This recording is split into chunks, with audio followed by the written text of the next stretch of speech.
Government Oversight Committee will now begin. Thank you and welcome. I'm Lisa Bender. I'm the chair of the Policy and Government Oversight Committee, and I'll call to order our regular meeting for Thursday, August 6th. I'll note for the record that this meeting has remote participation by council members and city staff as authorized under the Minnesota Open Meeting Law, Section 13D.021, due to the declared state of local public health emergency. At this time, I'll ask the clerk to call the roll to verify the presence of a quorum. Councilmember Reich. Gordon. Fletcher. Here. Cunningham. Present. Ellison. Present. Goodman. Present. Cano. Here. Schrader. Here. Johnson. Here. Palmisano. Present. Jenkins. Here. Reich. Gordon. Here. President Bender. Here. There are 11 members present. Let the record reflect that we have a quorum for today's meeting. We have 4 public hearings on the agenda for today. The first hearing is on the mayor's proposed appointment of Jim Rowder for the position of city attorney, which has been referred to us by the executive committee. Before opening the hearing, I'll see if Mayor Fry is on the call and would like to speak to the nomination. And I'm actually not sure. When we're in chambers, I can obviously see if he's there or not, so I apologize. Yes, thank you. Hi, Mayor. Thank you, Madam President. I appreciate the opportunity to speak to this appointment. Thank you also to members of the POGO committee for offering me another opportunity to share my thoughts about the nominee for city attorney, which is, of course, Mr. Jim Rowder. As I've said to many of you many times before, Jim's experience, Jim's legal and community experience truly does speak for itself. And by now, I know that many of you have had the opportunity to speak with Jim directly about both his career, his vision for the city, and how he intends to have an impact here in Minneapolis.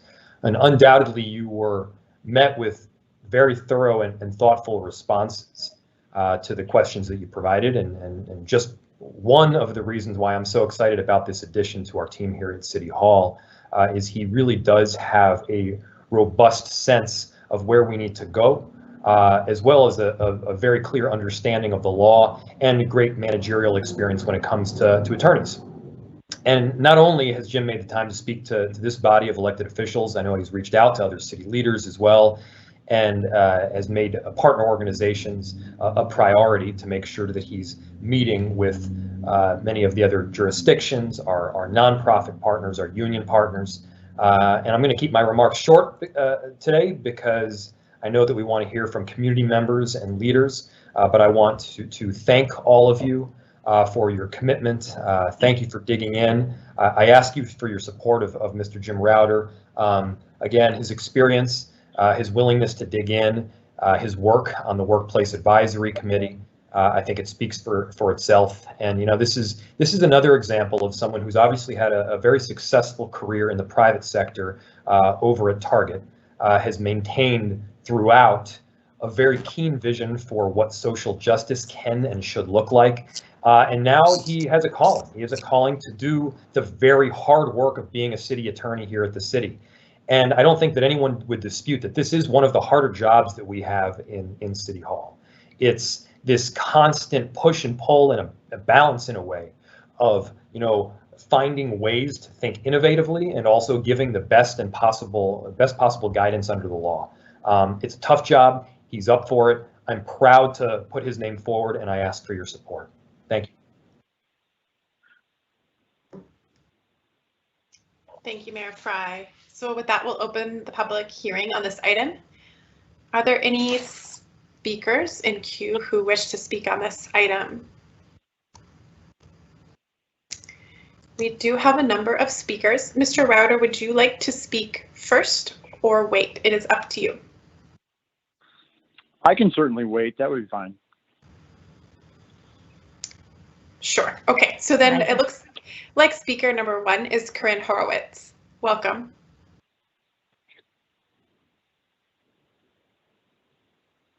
And if you're on the line, oh, great. Welcome. Hi, can you guys hear me? Good. Hi, this is Corinne Horowitz. Thank you, council members, for letting me join the call. I called in to support the appointment of Jim Rauder for the position of Minneapolis City Attorney. Over the past 7 years, Jim has worked alongside unions, small businesses, and community groups to advance policies that improve the quality of workplaces across our city and region, from ban the box to 15. I first met Jim after the stalled campaign for the Working Families Agenda in 2015. The city created the Workplace Advisory Committee within the Civil Rights Department to bring a diverse set of stakeholders, including workers' rights organizations, unions, small and big businesses, to create new labor standards that are good for workers, good for businesses, and are good for the city as a whole. As the Vice President and General Counsel of Employee and Labor Relations at Target, Jim brought Target to the table not to oppose these policies, but to help shape the timeline, strengthen the enforcement, and consider ways in which the city could support small businesses in helping them adapt. We often met outside of city-led meetings to discuss the policies, and we worked together in coalition on Earn Sick and Save Time in 2016, and then 15 the following year. Jim also worked to bring Target into conversations around paid family and medical leave at a state level, as Target was working on the issues that employees needed longer-term leave. Jim is committed to advancing economic and racial justice within our city. There is no one better than him to give council legal advice about the many challenges the city faces, with bold, innovative thinking, leadership, and integrity. And I hope you vote yes on his nomination. Thank you. Thank you. The next speaker is Sharon Sales Belton. Welcome, Madam Mayor. And any of the speakers may need to push *6 and check to make sure their device is also unmuted.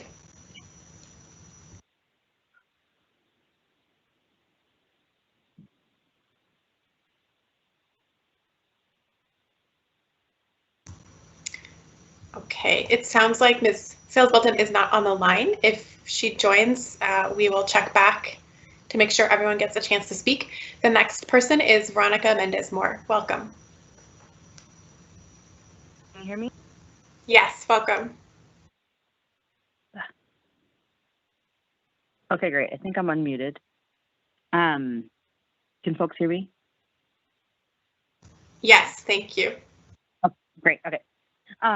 So I am Veronica Mendez-Moore. I, in many ways, am an unlikely supporter of Jim Rauder for the position of city attorney, but I'm calling today to offer my strong support for his nomination. When I met Jim, I was organizing with and fighting for the rights of janitors who clean Target stores, and Jim was the person that Target sent to engage with me. We started our relationship off in deep conflict and on opposing sides of a fight.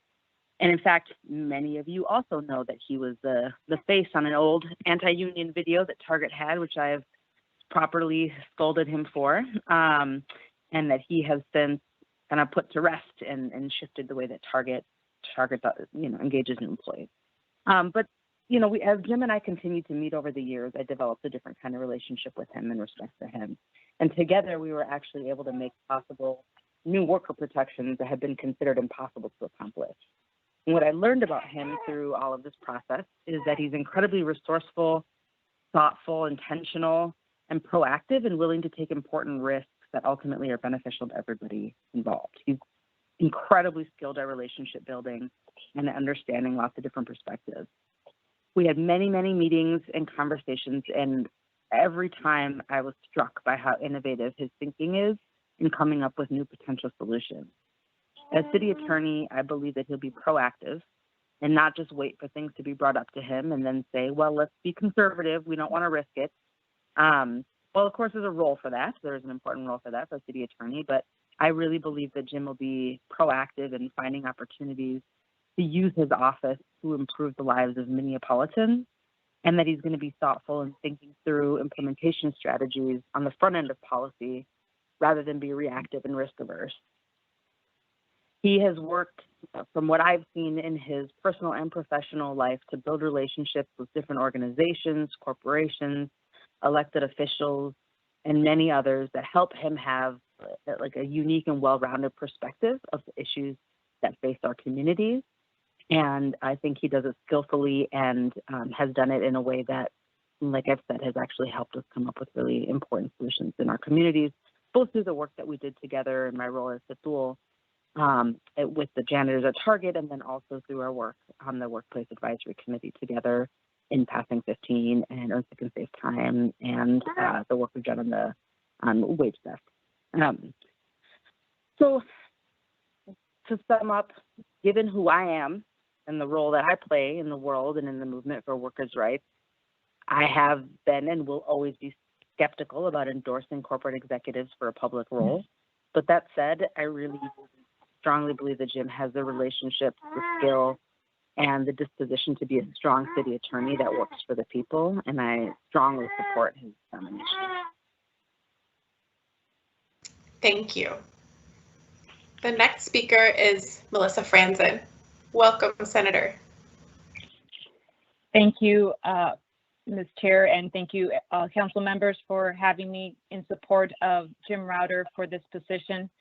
I have known Jim since at least 2006 in various capacities. I first, as a colleague on the Minnesota Bar and the Minnesota Hispanic Bar Association, and know his work there, pretty much the foundation of that organization from its inception, to my work at the Hispanic National Bar, and also when I joined Target in 2006 in government affairs and the work I did there, hand in hand to what the previous speaker spoke of his integrity. I want to talk about a few of the things that I believe would make Jim the great city attorney that our city and the city of Minneapolis needs.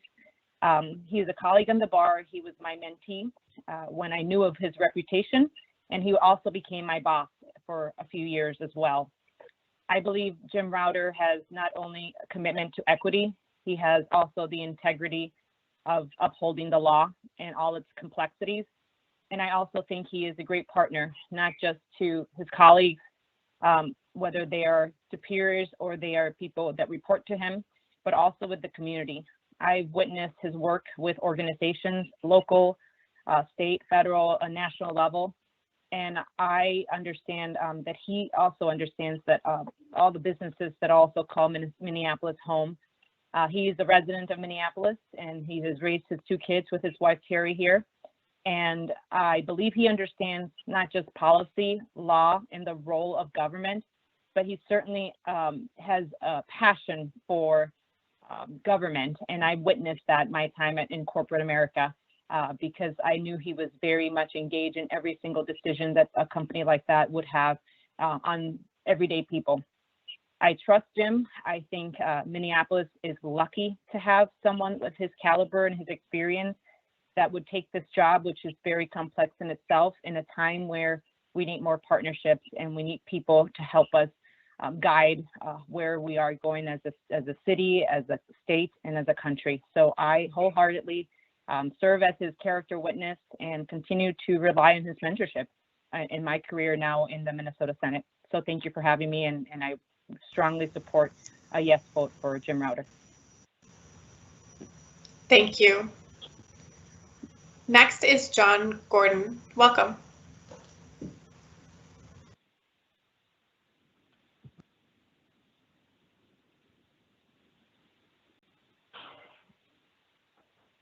Sorry, confirming you can hear me?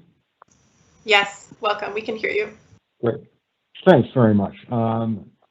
Thank you. My name is John Gordon. I'm the Executive Director of the American Civil Liberties Union of Minnesota, and I'm making this statement in my personal capacity, not on behalf of the ACLU or the ACLU of Minnesota. First of all, thanks so much for the opportunity to address you and to express my very enthusiastic support for Mayor Fry's choice of Jim Router as the next Minneapolis City Attorney. I've been with the ACLU for only about 3 years, but I've known Jim for at least 20 years, perhaps longer. I'd say at some point it's hard to say exactly. But I practiced law in Minneapolis for 40 years and also served in a number of community positions, including president of the Hennepin County Bar Association, the Board of Governors of the Minnesota State Bar Association, and chair of the board of the Fund for Legal Aid. During that time, I became well acquainted with Jim both personally and in his role as vice president and general counsel for employee and labor relations for Target Corporation, which was a client that I represented in a variety of legal matters. So I believe I'm in a position to comment on Jim, which is that he is a fine lawyer, but that's really just the beginning. Jim is not only careful, smart, and analytical, he is also creative, common sense, and practical. He is not a pie-in-the-sky legal theorizer at all. President Harry Truman famously said once that he wanted a lawyer with only one hand, because every lawyer he knew always told him, you know, on the one hand this, and on the other hand that. Truman would have liked Jim Router, because Jim understands that his clients need legal advice that is specific, easily understood, and practical. He's been giving that kind of advice for a long time, and the city will be a great beneficiary of his ability to do that. Finally, I want to say Jim takes a broad view, and he understands societal problems of racism, oppression, structural inequality, and poverty. I always knew that, but Jim has reconfirmed that since he's been an outstanding and hardworking member of the board of directors of the ACLU of Minnesota, where he's been a valuable colleague. He's added enormous value to help us stay focused on our strategic plan and our mission. So this is really just one example of Jim's work on community issues, which he's been working on for years. And I am confident that he will continue to do that as Minneapolis City Attorney. Again, thanks so much for the opportunity to talk to you. Thank you. Our next speaker is Dave Bicking. Welcome.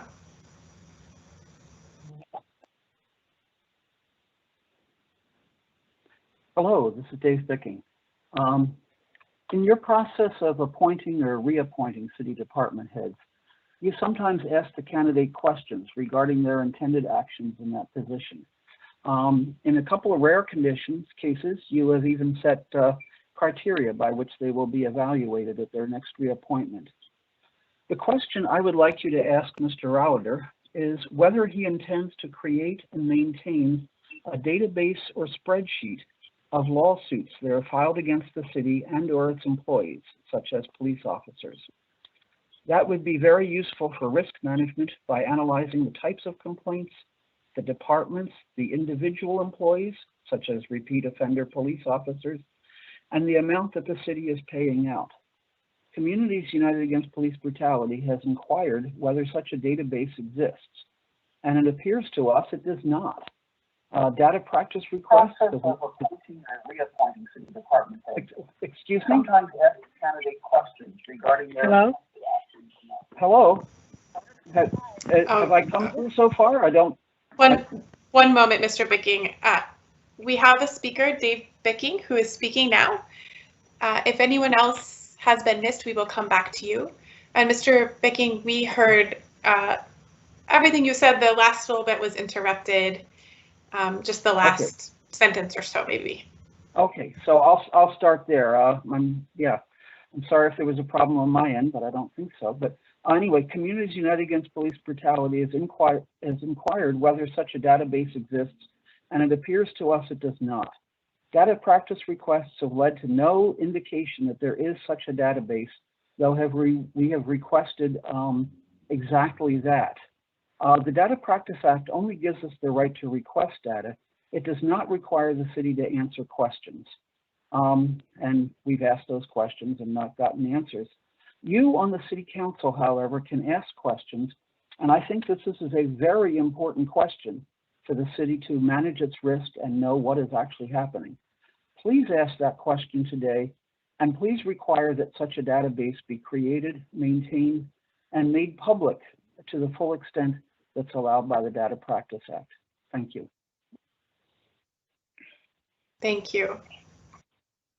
The clerks have noted that Sharon Sales-Belton is back on the line. Welcome, Madam Mayor. You can push *6 to unmute before you speak.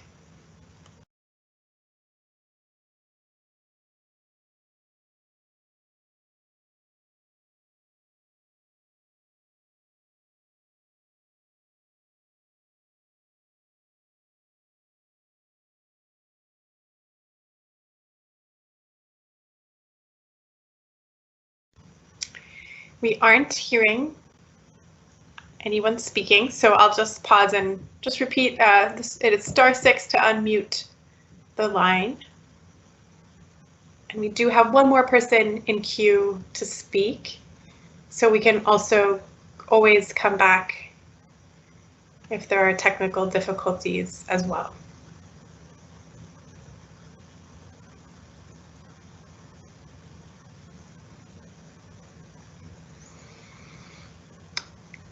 Okay, in the interest of time, let's call on the next speaker, Miguel Alexander Pozo. Welcome. You can push *6 to speak. Good afternoon, everyone. My name is Miguel Alexander Pozo. I want to thank President Bender, the council, and Mayor Fry for this opportunity to speak out on behalf of the nomination or the appointment of Jim Router for the next city attorney of Minneapolis. I'm currently a partner at the Close and O'Connor office here in Minneapolis. I'm also the former national president of the Hispanic National Bar Association. I've known Jim for almost 15 years now, and during that time, I've had occasion to work with him in a variety of capacities. Not only am I his former outside lawyer, my former client, but I've also had a chance to sit with him on a number of boards, national boards. I've also had a chance to partner with him in different capacities, advocating on behalf of lawyers and other people who needed access to the profession. And I've always been impressed with Jim's ability to see the big picture. I think we are, it would go without saying that we're living in unprecedented times, not only nationally, but here in the city of Minneapolis, economically, socially, politically. And at a time like this, we need not only a lawyer, but a lawyer who is really plugged into the community that is Minneapolis with all its complexity and diversity. When I think about Jim and what he brings to the table, I think about three specific things. Obviously, other speakers have talked about his legal acumen and his work at Target, but three things jump out at me that make him uniquely situated to take on this very complicated role. And one, that's judgment. You know, when you think about hiring a lawyer, the most important thing that any lawyer brings to the table is judgment, sound judgment. It's critical when advising clients, and that's number one reason that clients come to you for your judgment. And Jim has that in spades. Secondly, a level head. You know, lawyers need to keep their head and keep their cool when others around them may be losing theirs. And Jim, in my experience, in the many settings and times that I've seen him, notwithstanding how complicated the issues were or how sensitive the matters were, Jim always kept a level head, and always impressed me about him. Three, he has an ability that I think in a lot of ways is unique, and that is to be creative and to think outside the box. You know, most problems, and I know this from having been a national leader, most problems have solutions, but those solutions often require an ability to think both long-term and short-term. You know, I had a boss one time who told me, you know, you don't want to solve the same problem more than once. And having worked with Jim, I know that he is a clear thinker. He's creative, he's innovative, and he wants to make sure that the solution that is reached is the best solution that can be reached. And I think that makes him unique. The other thing I want to say is that Jim is particularly adept, I think, at cutting through obstacles on the way towards problem solving and solutions, consensus building. I've watched him, when I've worked with him as his outside lawyer, really bring clear thinking to sometimes complicated issues and be very decisive.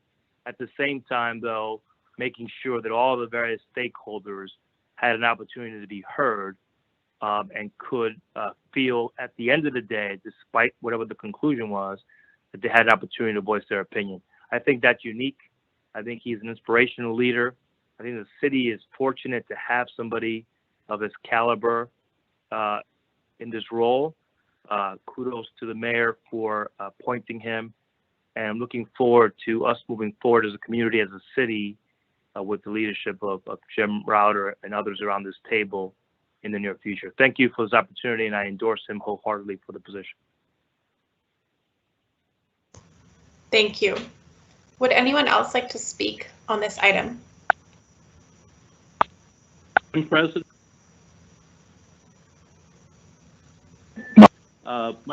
my name is Don Lewis.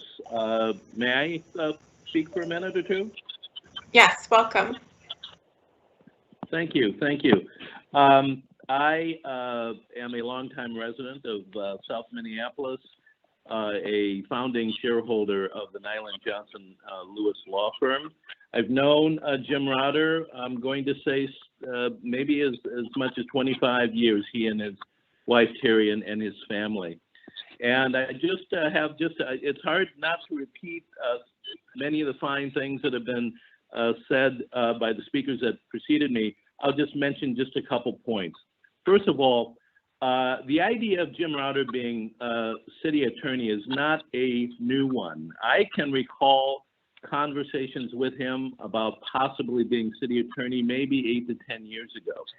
And it was something that he'd always thought of as a second calling. And I think it was because, first and foremost, he recognized the importance of the partnership between the city and leading business partners such as Target Corporation, where he worked.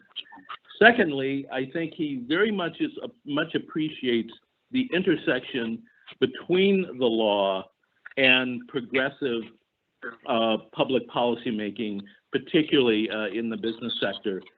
So he knows that the city attorney's position is very critical in that way.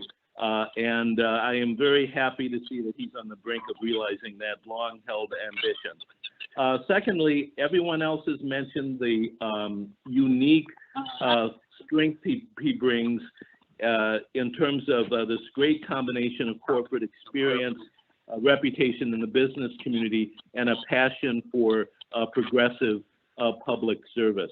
And then finally, you will not find anyone with a stronger commitment for diversity, eliminating inequities and systemic injustice, both in the business community and in terms of public policy. It's not a platitude with him. It's even more than a call to action. He has actually taken aggressive steps in his position to ensure, certainly in the profession in which I sit, that that corporate, that businesses invest in people of color and Black professionals, and that's been a major priority for him in his role at Target.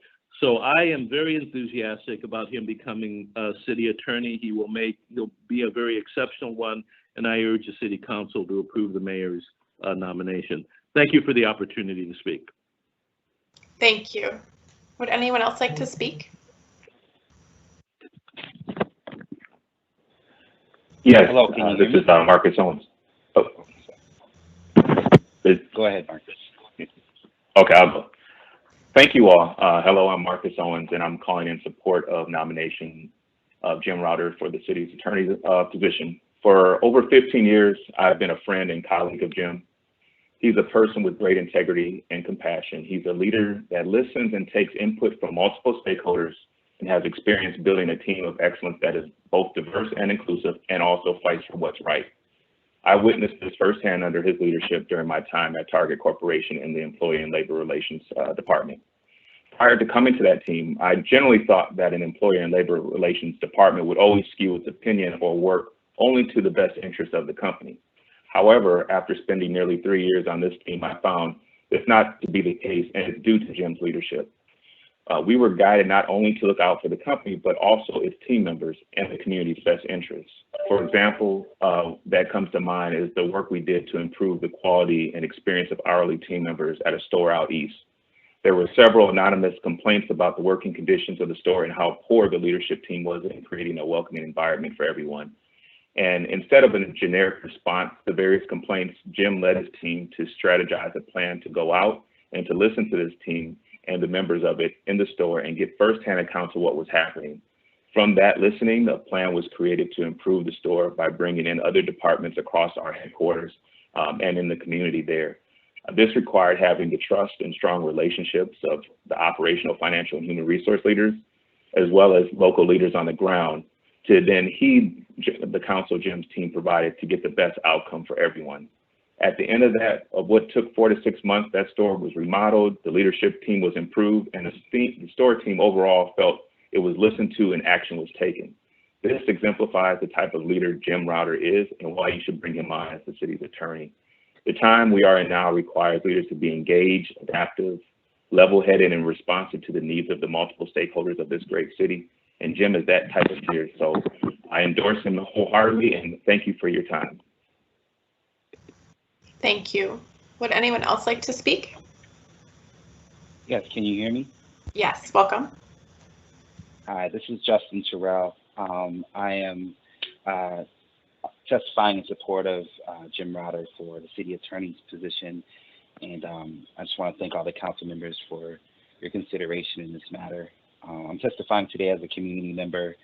I'll just get to the point. I think Jim Router has the values that you need in this position. I think, his integrity has been spoken of.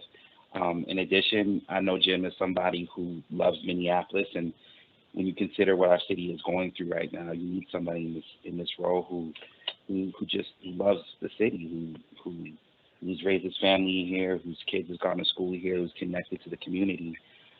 I met Jim Router about 7 years ago, sitting at a table in Denver, Colorado, as I was leading a campaign to push Target to adopt fair hiring practices. And Jim, as Vero referred to, was the person that Target sent to negotiate with us. I've gone toe-to-toe with this brother from opposing sides, and we've wrestled with big issues and issues with the criminal justice system and how corporations need to be better partners with the community. We literally put Jim Router on the hot seat in North Minneapolis at the Capri Theater with over 300 people in the attendance, the majority of them folks of color with criminal records, to really demand that Target be a better partner with the community as far as it's removing barriers to employment for folks facing barriers due to their criminal history. And he didn't sweat, and he didn't flinch, and frankly, he worked with Target to deliver on the demands that the community laid in front of him, and went beyond that, adopting the fair hiring practices for Target across the country and not just locally here in Minnesota. We need someone like that in the city attorney seat who is going to give the best legal advice as a partner with the city council, and also is aware of what the community needs from our leadership at the city. I could say a lot of things that have been said, but at the end of the day, we just need a champion in this seat. We need somebody who is going to not put barriers in place when it comes to police accountability, but it's going to be a partner with the community to make sure that whatever department is providing services to the community is doing so from a strong legal standing in the best interest of the people of Minneapolis. So I will conclude my comments there and say, Jim, I wish you and your family the best, and thank you for answering the call to be in this role, because Lord knows this is about vocation and not about another job. So thank you so much. Thank you. Would anyone else like to speak? Hi. Hello, we can hear you.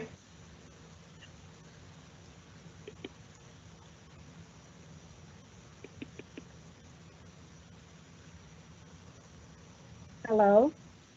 Hello, we can hear you now. Thank you. This is Sharon Self-Belton, former mayor of the city of Minneapolis, and I speak today in support of Jim Router as the city attorney for the city of Minneapolis. I've known Jim Router for over 20 years. He's been active in our community on a number of matters related to improving the quality of life in our city.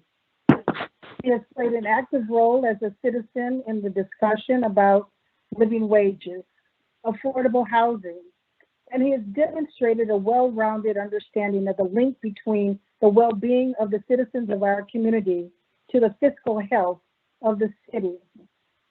I know Jim Router and his wife, Terry, and I also know their children. I've had the privilege of chaperoning their daughter on a number of youth mission trips across the country. What I can say about both Terry and Jim is that they are very civically engaged. Now, as a labor relations and an employment lawyer, Jim has been a very strong advocate for diversity and inclusion, both in the public and in the private sector. You've heard others talk about his record as a corporate attorney, and maybe not so many of them talking about his work in the labor relations area. In all the jobs that Jim has held, he has demonstrated a commitment and a passion for fairness and equity. I've also had the privilege of working with Jim as a board member of the Minnesota Justice Research Center, an organization in our community that is dedicated to creating a more just and equitable criminal justice system in the state of Minnesota. He has been and continues to be a champion for how we can reimagine our justice system across the state of Minnesota. I've also worked with Jim in his capacity as an advisory board member of the Hispanic Bar Association.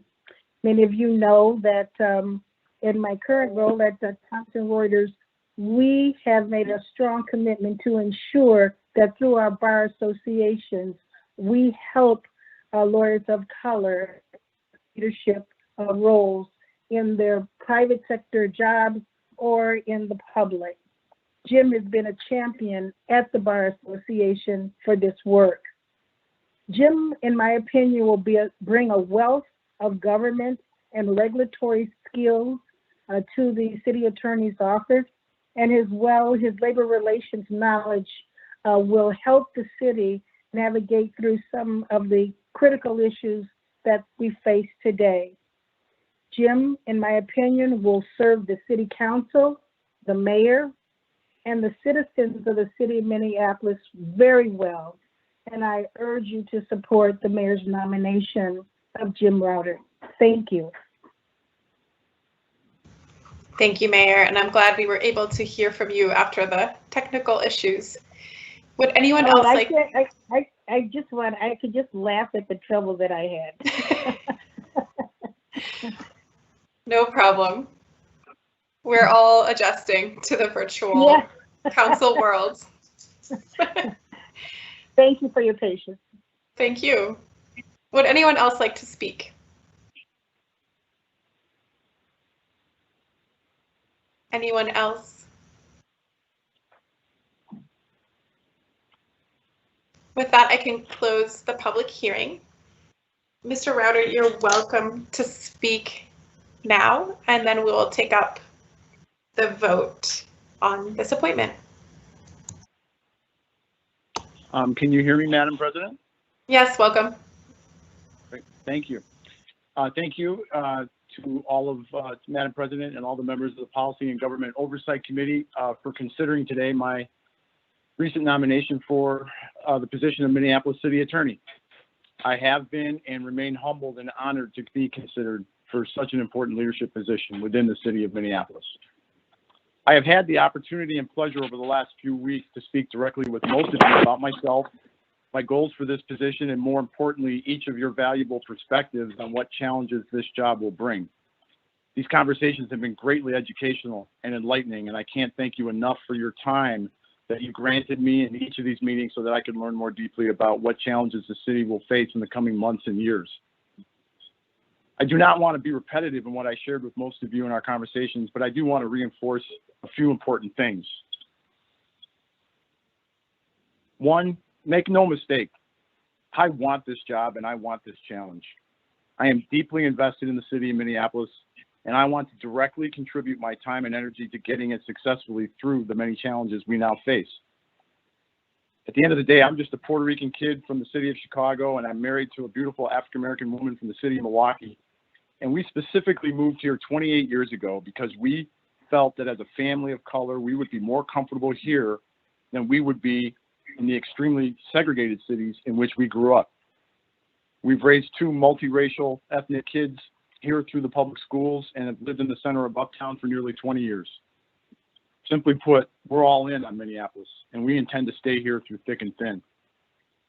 Also, make no mistake, I can and will focus on being the best city attorney that I can be and that Minneapolis has had. And I don't mean any disrespect to predecessors by making that statement, but I want to emphasize the fact that I don't know how to take on an assignment like this any other way.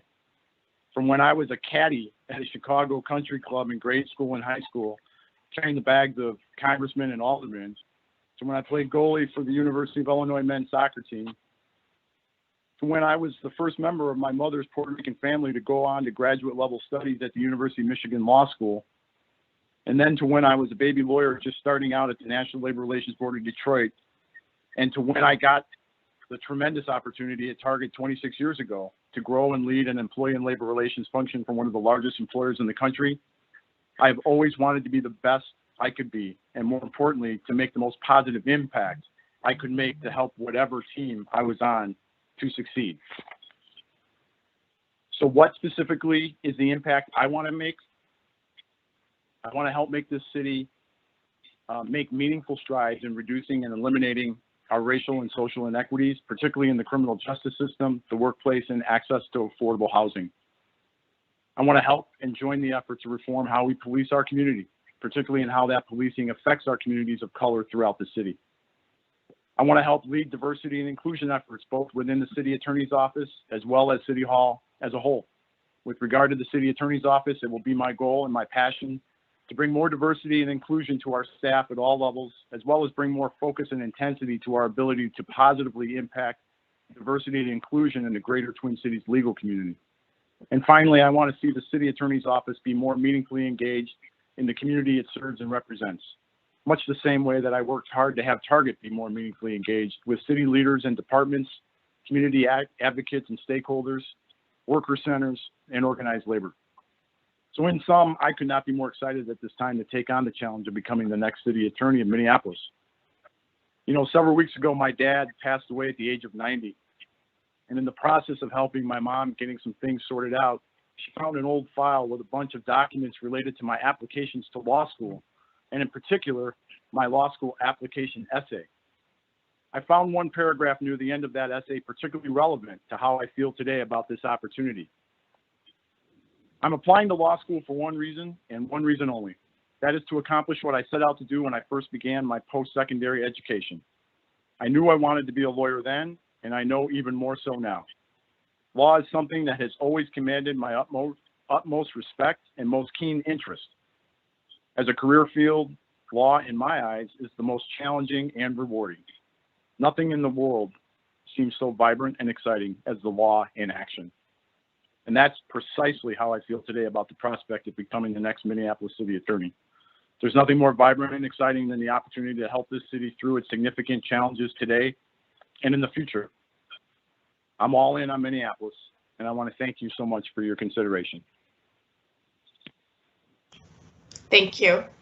Are there any questions or comments from council members? Councilmember Fletcher. Thank you, President Bender, and thank you, Mr. Rauter, for your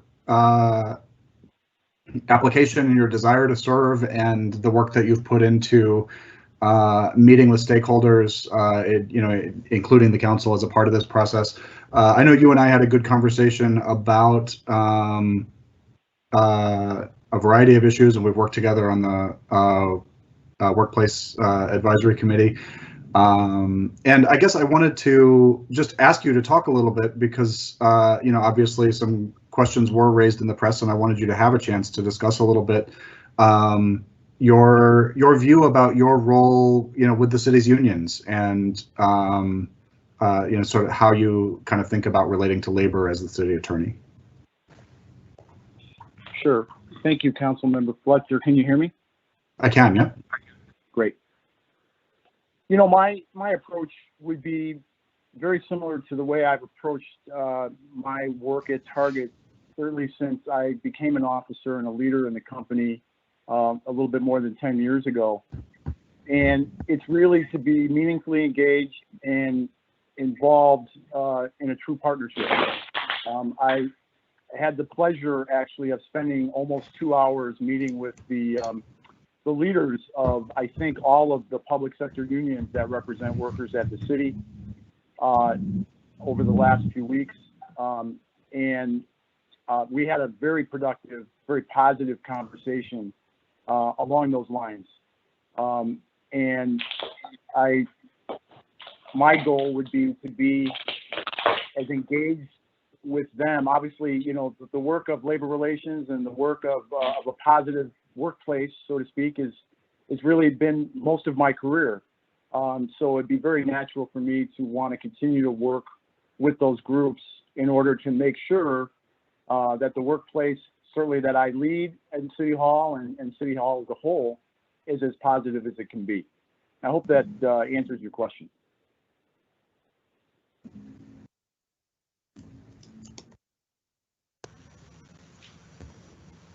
Thank you. Are there any other questions or comments from council members?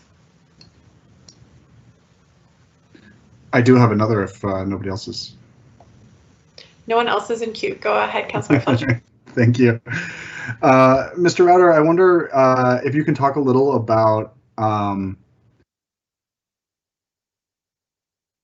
how you see the prosecutorial responsibilities of the city attorney's office in relationship to the city's race equity goals. You know, I think there's sometimes a little bit of a conflict, and certainly we're in a conversation about transforming public safety that has been focused on MPD, but we'll certainly look at the prosecutor function within the city attorney's office as a part of that. So I wonder if you can speak a little bit to how you're thinking about that work. Yes. Well, one, let's be transparent and upfront. You've heard a lot about me today, and the one thing you haven't heard is my acumen in the area of criminal law. And that's because it's very limited. I'm not a criminal lawyer. I've never practiced criminal law.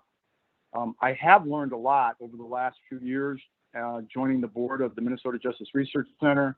Learned a lot from individuals like Justin Terrell, who spoke today, Mark Hasse, who has been very involved in criminal justice work for a long time, John Gordon, another speaker today from the ACLU perspective, Tom Johnson, who recently passed away this year, certainly taught me a lot in this space, and it's given me a great opportunity to be thoughtful, at least. While I don't have the practical experience, I have been thinking a lot about how to apply my passion for reducing racial and social inequities on this side of the office's work for the city attorney.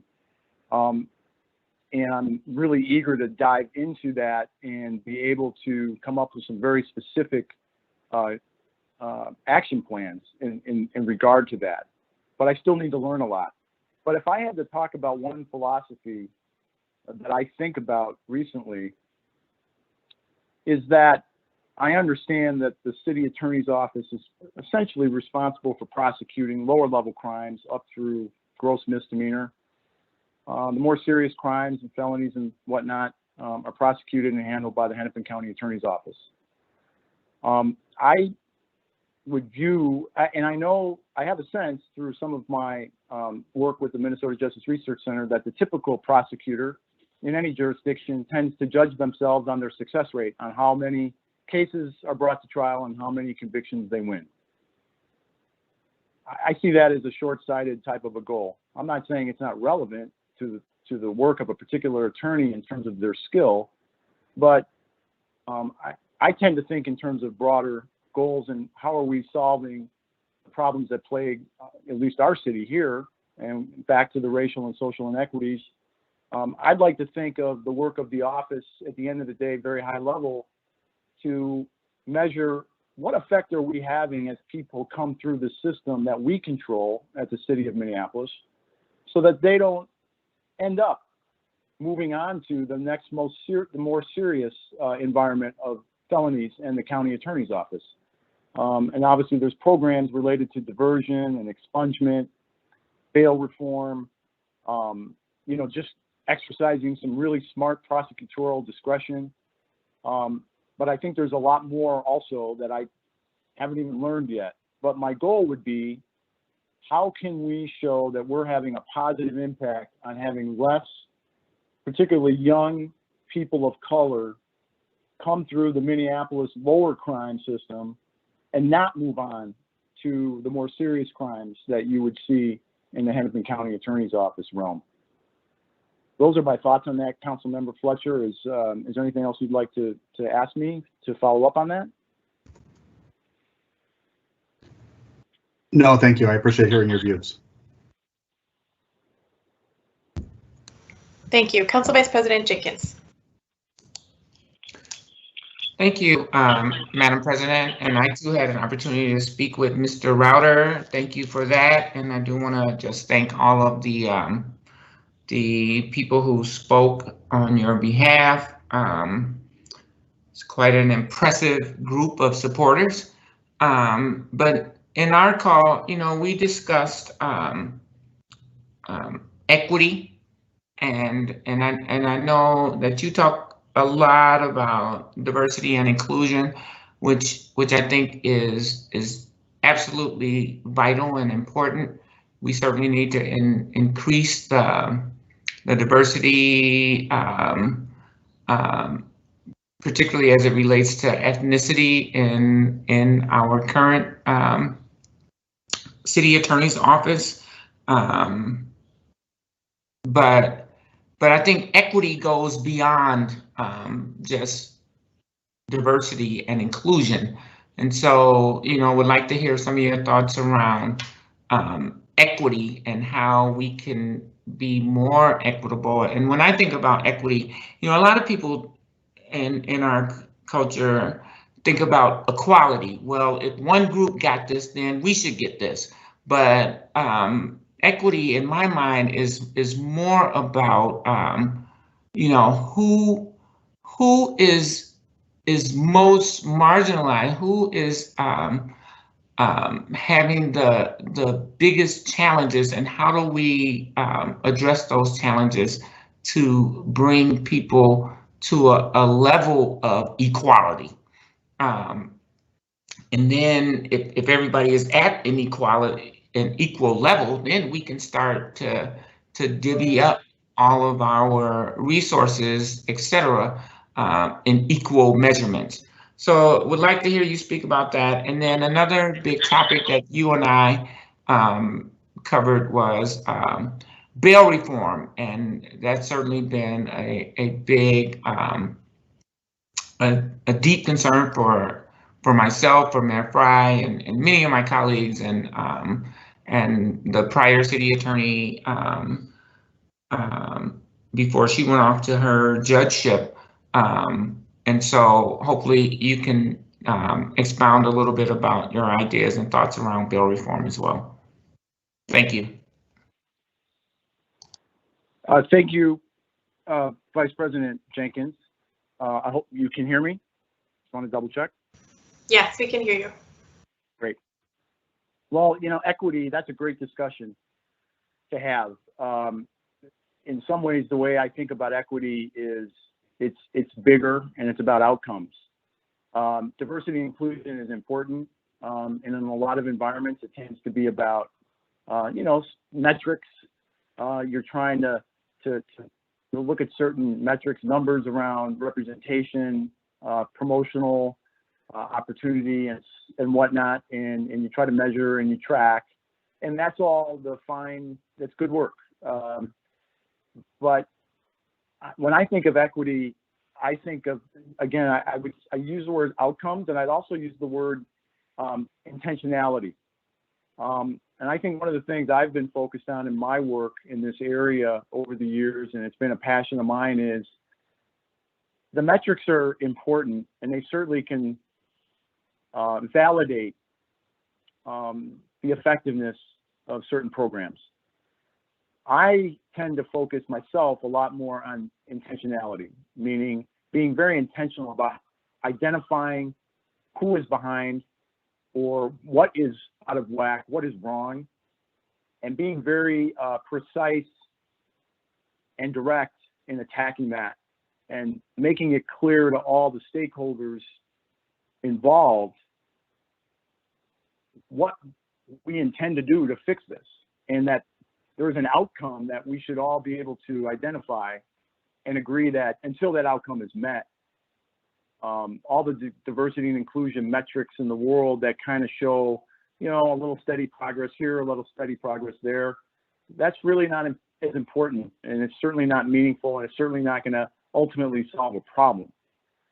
My passion is to get to that outcome where we feel like we've solved the problem, and that's what I think about when I think about equity. And I'm sure I'd love to have a lot more conversation about that and keep going down that road. But at a high level, that's what I would start off by saying. You know, with regard to bail reform, I will go back to being honest. I don't know what I don't know. I'm not a criminal lawyer. I am familiar with some of the work that Susan Siegel and the office has done in this area already. I certainly would want to continue, but more importantly, expand upon that. I've learned a little bit more in this area with my board work with the Minnesota Justice Research Center. I think of again, high level, and almost thinking of it in the equity sense. When I think of bail reform, I almost equate it to the way that you have impact from evictions in the housing setting. Bail, you know, without meaningful bail reform, and particularly when you think about the Minneapolis City Attorney's Office and the low-level crimes that are being prosecuted, without any bail reform, you end up having a system where you're just criminalizing people for essentially being poor in many cases. And that's I think, something that really needs to be addressed and needs to be recognized. And it's the same way that people can get into this eviction cycle and rack up all kinds of fees and then even higher rents because now there's an eviction record. And I think of those two things as two good examples of how, if you would engage in some really meaningful reform and, quite frankly, out of the box, get out of the mold of how we tend to think about, well, somebody should just pay their bail and somebody should just pay their rent and everything would be fine. I think it's much more complicated than that, particularly when you factor in how these actions are disproportionately taken against people of color and people that are poor. So my focus would be to dig in with that in mind and figure out, well, what more can we do in the work we've already done on bail reform, so that we can continue to see the outcome reached and not necessarily get too focused on the incremental metrics that show somewhat of a positive trend maybe, but really aren't moving the ball forward down the field. Hopefully that answers your question. Thank you, Mr. Router. I appreciate your response. Thank you so much. Thank you both. I don't see anyone else in queue. Is there a motion on this item?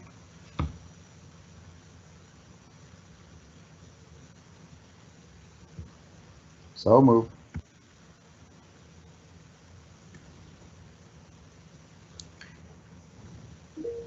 So moved, Madam Chair. Second. Thank you. That has been moved and seconded. Is there any further discussion? Councilmember Palmisano, did you want to speak or you were just seconding the motion? Nope, I was just offering to make or second the motion. Sorry about that. No worries, thank you. I just want to thank Mr. Router for taking so much time to reach out to all the council offices, and I know we had a great conversation, which you just briefly highlighted. One of the issues that's so important to me, of course, is eviction protection and eviction prevention and renter protections, and we had a great conversation about that and a number of other issues. And I appreciate my colleagues highlighting some of the other big legal issues facing the city. Anyone else like to speak? Seeing none, clerk will call the roll. Councilmember Reich. Aye. Gordon. Aye. Fletcher. Aye. Cunningham. Aye. Ellison. Aye. Goodman. Aye. Kano. Aye. Schrader. Aye. Johnson. Aye. Palmisano. Aye. Jenkins. Aye. President Bender. Aye. There are 12 ayes. That carries, and that item will be forwarded to the council meeting next Friday. Thank you all. The next public hearing is for an ordinance establishing cultural district boundaries and policy. This ordinance was introduced by Councilmember Kano. We have interim CPED Director Andrea Brennan and Amy Shute from the City Attorney's Office on hand to give a presentation and answer any questions. We'll start with Director Brennan. Welcome. Thank you, Madam Chair and members of the committee. Again, I'm Andrea Brennan, Interim Director of CPED. I believe that there should be a presentation, a PowerPoint presentation. Yes, we can see it. It's on the first slide, so the overview slide. Okay. Great, thank you. Next slide. Oh, it's on the oversight. Okay, if it's on the overview slide, I can't see it, but that's great. This action holds a public hearing to collect public testimony in consideration of establishing cultural districts. The proposed cultural districts ordinance is a first step toward implementing policy 34 of Minneapolis 2040 plan. Slide, please. The action before you today is, again, holding the public hearing and adopting an ordinance that establishes cultural districts and also establishes criteria and a process for identifying and designating future cultural districts. The items before you today address items 1 and 2 from the staff direction that is listed on this slide. So the first is to develop a work plan to formalize the official geography of the recommended cultural districts, taking into consideration existing ACP 50, and that stands for Areas of Concentrated Poverty 50. Those are designations made by the Metropolitan Council, and any other pre-established city designations that can be leveraged to support this work. And number 2, develop recommended ordinance language to establish and designate cultural districts. The other 3 items from this staff direction will be discussed, will continue to be discussed by the work group formed to recommend this ordinance, and we'll be back to council for future recommendations. Cultural districts are focused on achieving several goals. Most importantly, to advance racial equity and prevent displacement. Also to preserve cultural identity and to help support economic growth, in particular of areas that in many cases were once thriving and have experienced economic disinvestment over the years. The cultural districts also provide an opportunity for identifying, creating new and prioritizing the implementation of new investment tools, policies, and practices, again, in areas that have experienced historic disinvestment. The community-centered work group included the mayor, Council Vice President Jenkins, Council members Kano and Ellison, and hosted 3 community stakeholder meetings in 2018 and 2019. These community stakeholder meetings included 30 community leaders representing 20 different community organizations. And the discussion centered on the designation, criteria, and geography, resources and opportunities, and marketing and narrative around cultural districts. This slide, I'm sorry, I have not been asking to advance the slides. Can you be on slide 6, please, where it says criteria?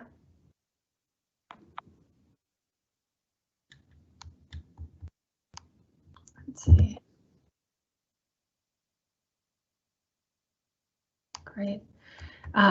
This slide shows the 4 criteria that are outlined in the proposed ordinance. So, and this applies to the current proposed 6 cultural districts as well as any future cultural districts that would be created.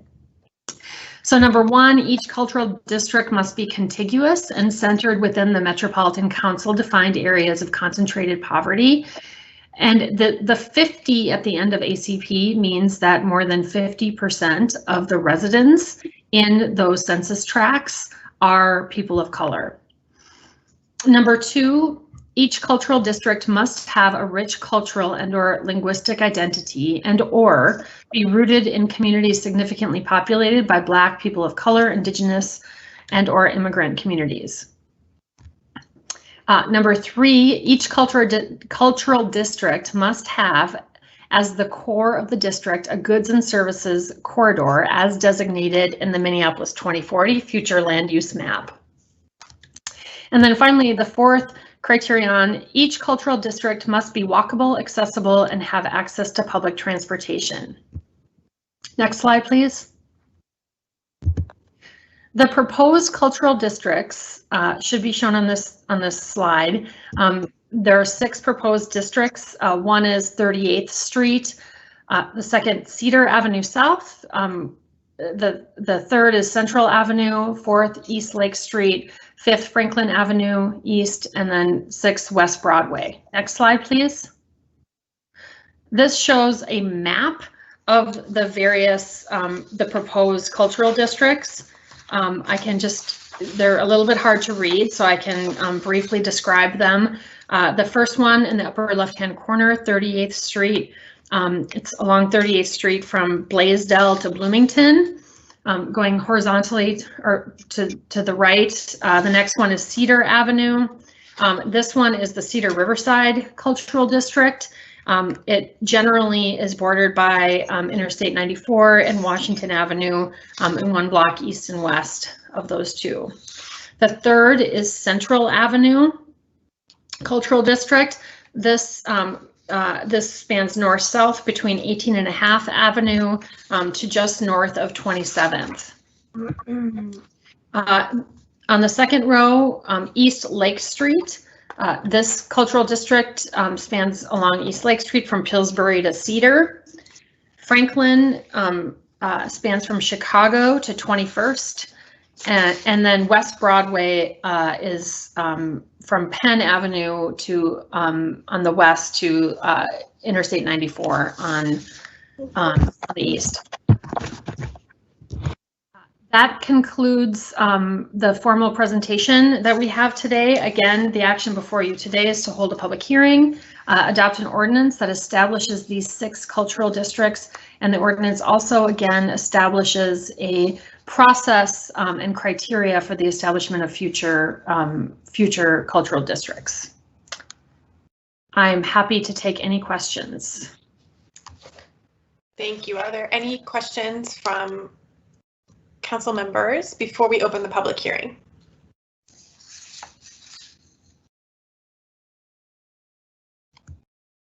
I don't see any, so we can go ahead and open the public hearing. Our first speaker is Christopher Webley.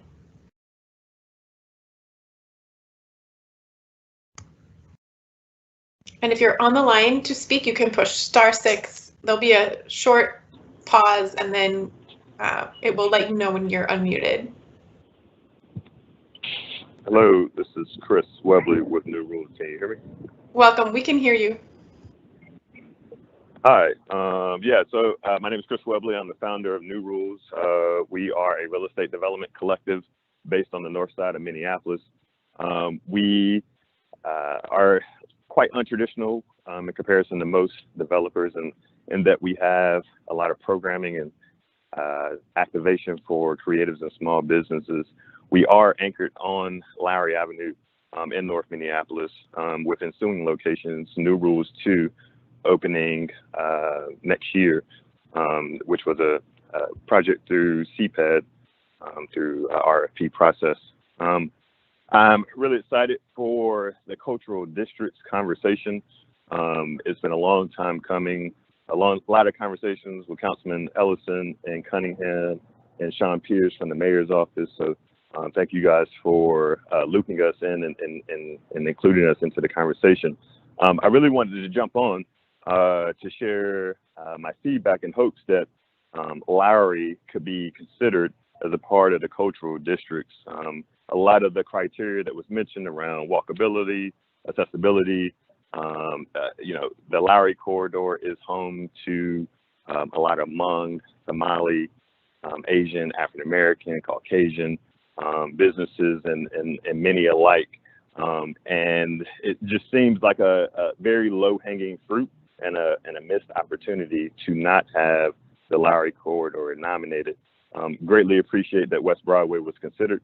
But when we think about in comparison to some of the other locations that have been allocated in South, if I heard it correctly, it sounded like there were 4 sites in South in comparison to 1 site in North. And geographically, it's about the same square miles. And so, I think that again, it meets the criteria, and we would welcome and honor being nominated as a district on the Lowry corridor. So again, thank you guys for your leadership on this issue, and I'll turn it back over to you guys. Thank you. There are 2 other speakers we have who may or may not be on the line. It looks like they may not be on the line. Is there anyone else who would like to speak on this item?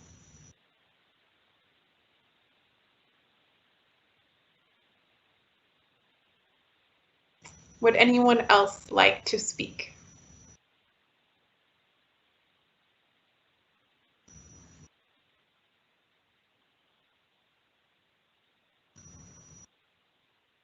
I'm just pausing to make sure that there are no technical difficulties. It doesn't look like we have anyone else signed in on the line to speak. So with that, I will close our public hearing. Thank you to our speaker, and I'll recognize Councilmember Cunningham, followed by Council Vice President Jenkins. Thank you, Madam President. Let me pull this up here right quick. Colleagues, I have brought forward an amendment to include Lowry Avenue as a designated cultural district. I had forwarded it to the clerk. Is it possible for us to be able to display the amendment? Yep, there it is. Thanks. Okay. So this stretch of Lowry Avenue North fits all of the criteria for cultural districts. It is the only other location in the city besides West Broadway in which there is an overlap between ACP 50, Green Zone, and Promise Zone designations. This is based on the map included in the proposed policy brought forward on March 10th. It is rich with cultural and linguistic diversity, with many businesses being owned by BIPOC, immigrant, and refugee entrepreneurs. It has the largest concentration of Southeast Asian businesses in Minneapolis. It is also rooted in diverse neighborhoods with Black, Indigenous, Southeast Asian, East African, Latinx, and white residents all living alongside one another. The area is nearly 70% people of color, with almost 40% of those folks being Black. Lowry Avenue North is designated as a goods and services corridor in the 2040 land use map. It is walkable, accessible, and has a bus line that runs along it and intersects with the C line on Penn Avenue and the proposed D line on Fremont. My constituents and I have been advocating for the inclusion of Lowry Avenue North for the 2 years this work has been underway, given it meets these criteria, and there is a desperate need for economic development in this area of North Minneapolis through rebuilding this once thriving commercial corridor. I have been told that Upper Harbor Terminal is one of the main reasons why Lowry Avenue North was not included, so I want to speak to that directly.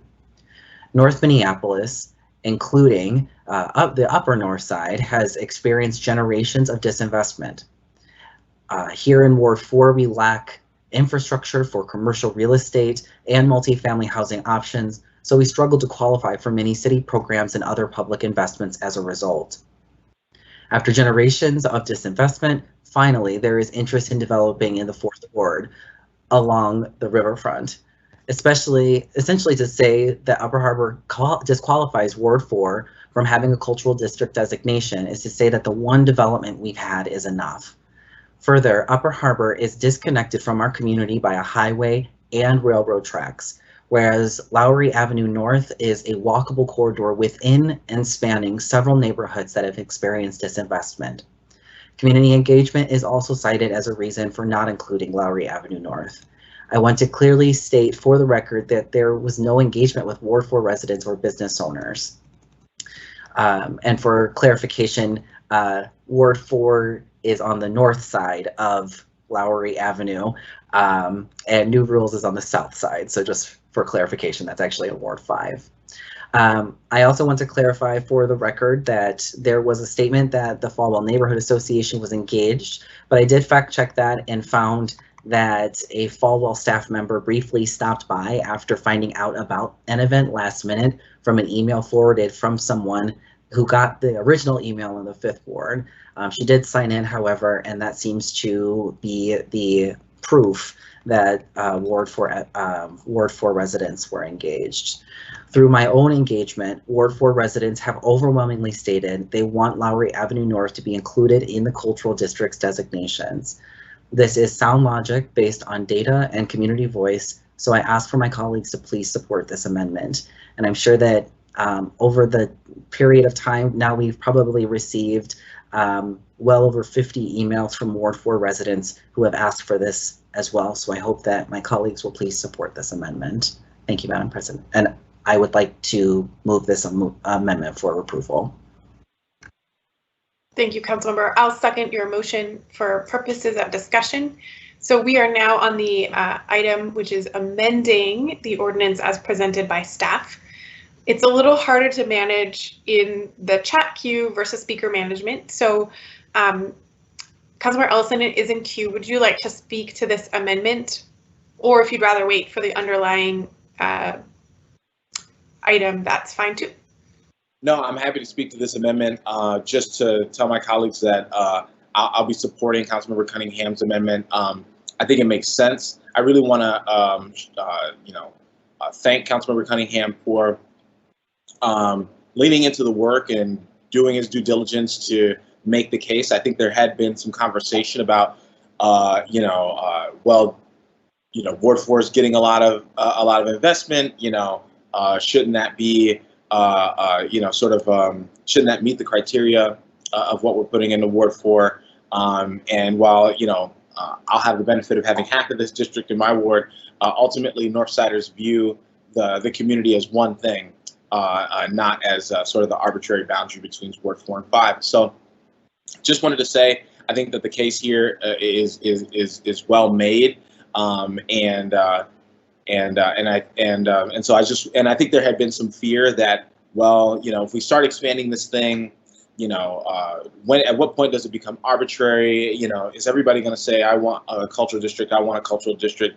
And I think that the authors did a really good job of setting the criteria. And I think Councilmember Cunningham did a good job of making the case for why Lowry definitively meets that criteria. So just wanted to offer that I'll be supporting the amendment, and I hope that my colleagues will as well. Thank you. Council Vice President Jenkins. Yeah, thank you, Madam President. I don't know. I guess I'm just challenged by sort of creating our policies on the floor. I mean, this work has been happening for a number of years. There's a number of specific criteria that has gone into place to designate cultural districts, and I certainly appreciate Councilmember Cunningham's statements to lay out why Lowry Avenue should be considered. Councilmember Ellison just stated that the North Side is one big community, so there is a cultural district that spans the entirety of Broadway. it's just really challenging to sort of, yeah, I initially withdrew my place in the queue because, you know, trying to have this conversation is really difficult.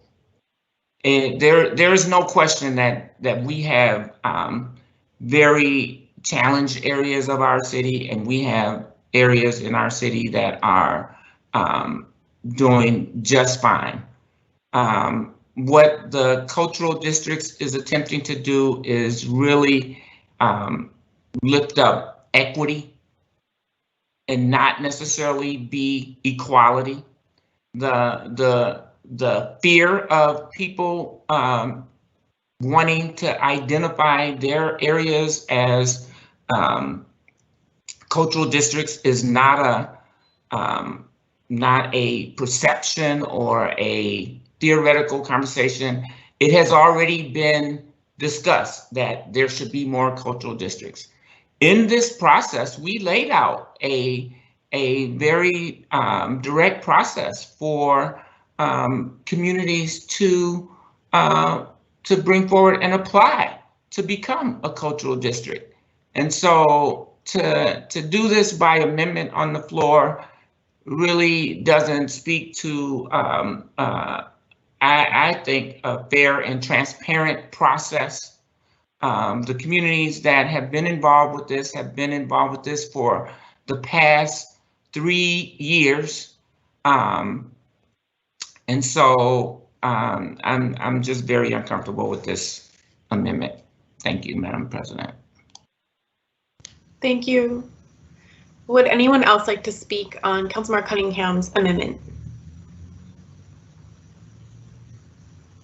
Councilmember Rick. Thank you, Madam President, and I definitely take to heart all the work that Vice President Jenkins has just explained. However, I do take some comfort in how Councilmember Cunningham has explained that there's been some more recent, parallel work and parallel work that took, it seems, some pains to be consistent with the overall structure of the previous framework, the work that went into the framework that we're hopefully going to be approving today. So certainly not ideal, but I do take into account Councilmember Cunningham's parallel work and how he's very clearly guided that work within the framework that was created by the process that VP Jenkins is so rightfully holding up. And her concerns are derived from the fairness of that pre-work. So there's a duality in my mind to the process, but the outcome seems to have been taking some pains to include. And I'll also note that we're only doing sort of the first step in terms of designation. There's a lot of sort of detail work that needs to go ahead of what this means, how does it get implemented, and I would hope that if the amendment passes, that work would be at the table not just in parallel, but in tandem, figuring those details out and making sure that anything that we do moving forward is not only consistent on the framework, but in every given detail and on the process front as well. So just my thoughts. I kind of see both sides of this, but I also can see support in it basically because of the convincing argument on the consistency level. Thank you, Madam President. Thank you, Councilmember. I put myself in queue. I wanted to just ask Director Brennan, could you, I know there's a process consideration and argument, but just on the criteria question alone, does staff have any concerns about Lowry in terms of its meeting the criteria of the cultural districts as laid out in the proposal before us? Madam Chair, members of the committee, thank you. As described by Councilmember Cunningham, the proposed amendment does meet the criteria that is articulated in the ordinance.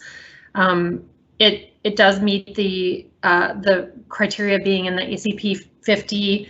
It does meet the criteria of having rich cultural and or linguistic identity and or being rooted in communities significantly populated by Black, people of color, Indigenous people, and or immigrants. I believe it's 68% of that area is are residents of people of color. The third is that each cultural district is a goods and services corridor as designated in Minneapolis 2040, which it does meet that. And the fourth is the cultural district must be walkable, accessible, and have access to public transportation. That criteria is, the criteria as I read them just now are not further defined. So the council could have a discussion about the degree to which different areas meet these criteria, but I do think, you know, staff does believe that these four criteria are met by the proposed amendment. Okay, thank you. Any other questions or comments from council members?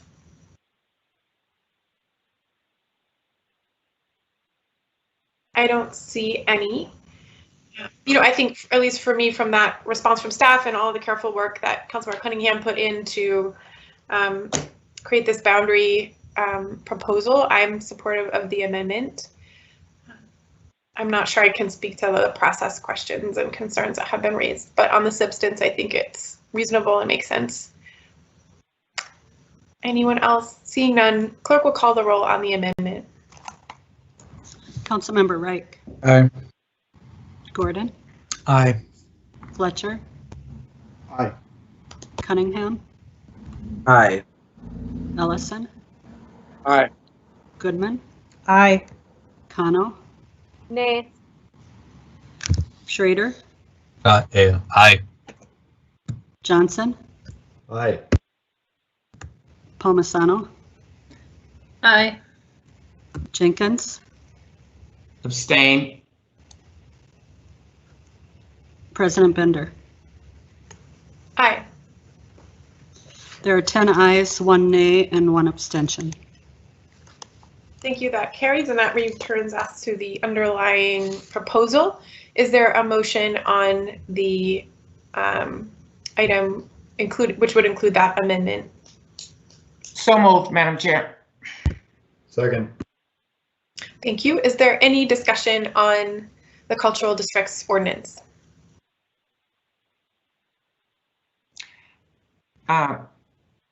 Madam Chair, I'm putting myself in queue. Great. Go ahead. Thank you. Thank you. Yeah, I just want to acknowledge and thank all the multitude of staff who have worked on this ordinance over time. It originated prior to the creation of the 2040 plan and was then codified within that context, and it has helped us to really target our gap funding up to this point, although it hasn't been it wasn't formally designated, but it really helps us to understand where the communities that are in most need of city assistance to be on parity with the broader population in our city. And so just grateful for all the staff efforts, for my colleagues, council members Ellison and Reich and Kano in their work in developing this, and all the community members who have been engaged in this process and lent their professionalism, their really deep understanding of the communities that they represent, and brought those voices to the table. And so I just want to acknowledge and thank all of those efforts. And clearly people supported the amendment. So I'm hopeful that people will support the overarching ordinance. Thank you, Madam President. Thank you. Is there any further discussion on the ordinance? Seeing none, clerk will call the roll. Councilmember Reich.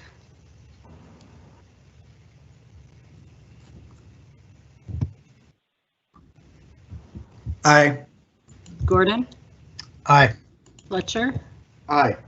Cunningham. Aye. Ellison. Aye. Goodman. Aye. Kano. Aye. Schrader. Aye. Johnson. Aye.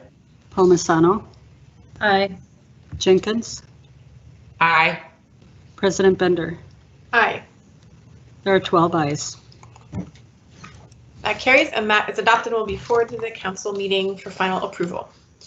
The next public hearing is for an ordinance related to police conduct oversight, amending provisions related to the chief's disciplinary decisions as requested pursuant to the terms of the stipulation and order entered into by the city, the police department, and the Minnesota Department of Human Rights.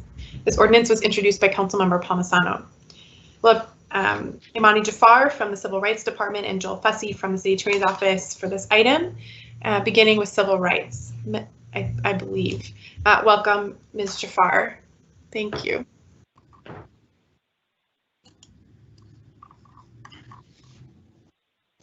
Actually, Council President Bender, this is Joel Fussy from the City Attorney's Office. I believe I'll just be handling the presentation. Great. Thank you. Welcome. Thank you, Madam Chair and committee members. I am Joel Fussy from the City Attorney's Office, and I just wanted to provide a very brief overview and explanation of these proposed amendments, which are to Section 172.70 of the Police Conduct Oversight Ordinance Chapter. As you know, on June 8th, the Hennepin County District Court approved a stipulation and order in the Minnesota Department of Human Rights discrimination complaint against the City of Minneapolis and our police department.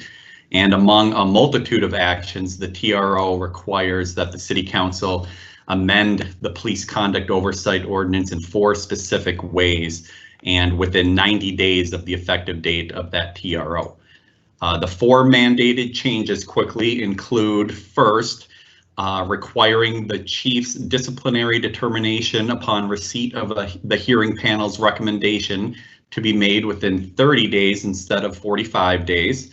And I would note that the proposed amendments also contain an exception that has been provided to, reviewed, and approved by the state, allowing for tolling of this period in the relatively rare circumstance where the officer is on a protected leave, such as FMLA, and is entitled to a due process or Loudermill type hearing.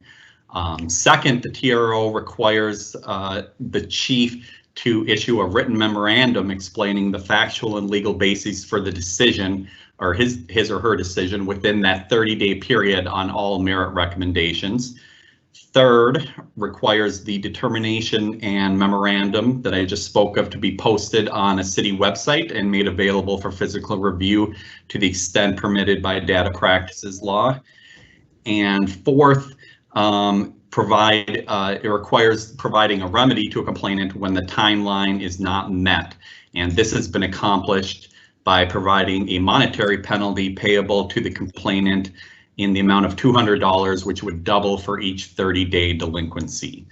The draft amendments before you are narrowly focused on fulfilling these 4 specific requirements. Staff is very much aware that the council may consider more far-reaching changes to the ordinance and the oversight process in the months to come. And for instance, that the Police Conduct Oversight Commission has recently created a subcommittee to examine the ordinance from a broader context. However, because of this 90-day deadline imposed by the TRO, these amendments are strictly limited at this time to the 4 specific changes required and ordered by the court. And with that, I'd stand for any questions that the committee might have. Thank you. Are there any questions from council members before we open the public hearing? Councilmember Gordon.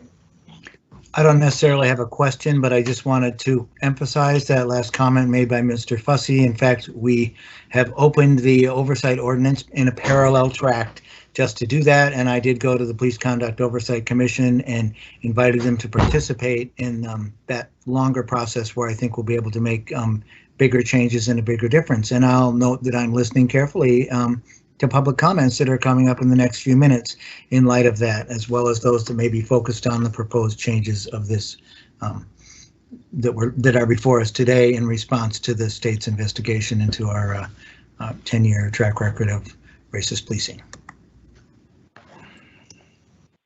Thank you. Any other comments or questions before we open the hearing? I don't see any, so we'll go ahead and open the public hearing. We have two folks who sign in ahead of time. First is Chuck Turchik. Before you speak, you can push *6 to unmute, and there'll be a short pause before you hear a voice telling you it's ready. Madam Chair, committee members, my name is Chuck Turchik. I live in the 6th Ward. For those of us who follow civilian oversight in Minneapolis, this is a strange amendment. First, it's strange because we were unaware of a backlog of cases awaiting a disciplinary decision on the chief's desk.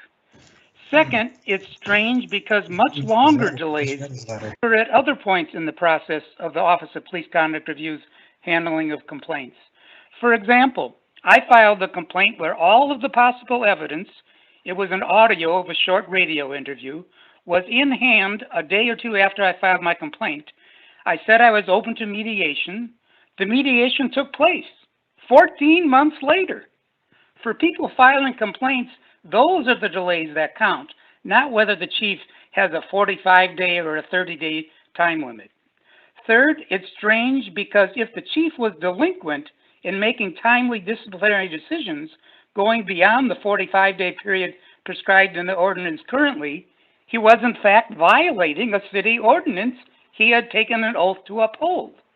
Clearly, the chief is a Minneapolis Police Department officer against whom a complaint can be filed. The OPCR staff, if they knew the chief was violating the city ordinance, could have and should have filed their own complaint. A remedy existed all along. Fourth, it's strange because it doesn't guarantee that the facts of the case will become public. It only guarantees that the facts supporting the disciplinary decision will be made public. Those could be mitigating or aggravating facts, but not the facts of the complaint, not what happened. If instead the chief were required to write up a case summary similar to the case summaries that the OPCR provides the Police Conduct Oversight Commission, then the facts of the case, without any identifying information, would become public.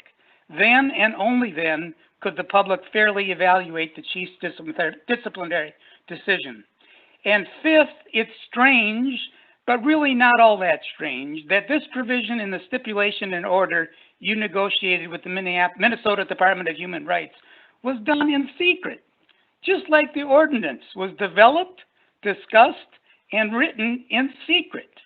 You should have had community people, not just council members and city staff, involved in those negotiations with the MDHR, but you would never do that. When it comes to transparency, you talk the talk, but sometimes, and especially on police-related matters, you don't walk the walk. Thank you very much for your time.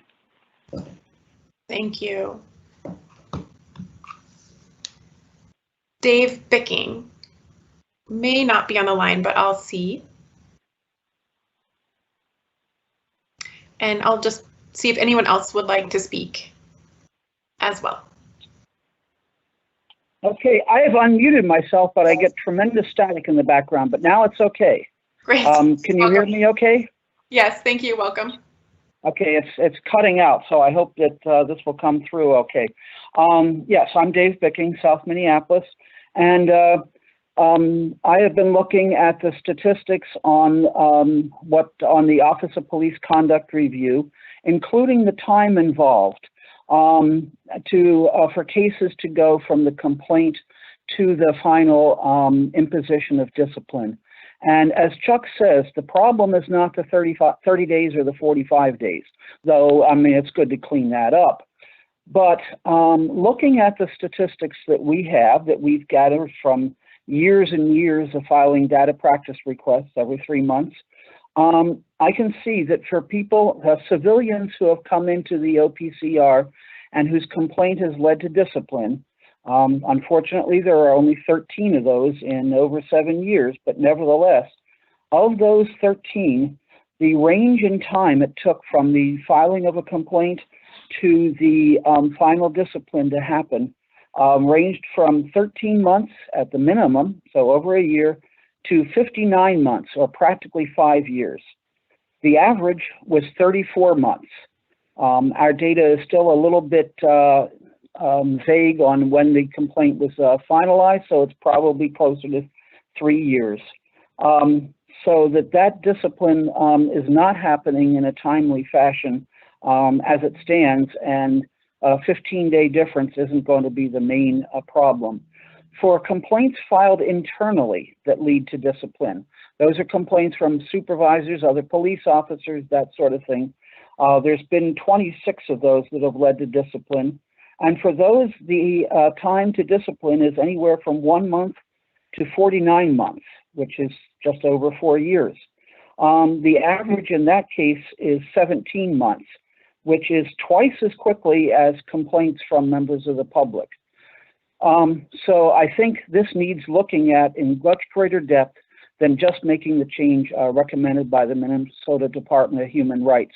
They probably aren't aware of these kinds of delays, and I fear that people in the City Council aren't aware either, or aware of the fact that in the first half of this year, coming from the Office of Police Conduct Review, the city's own figures, only one officer was disciplined in the first half of 2020. It was a 10-hour suspension, and the complaint from a member of the public, the complaint that led to that discipline, was filed in July of 2015. So the problem goes much deeper.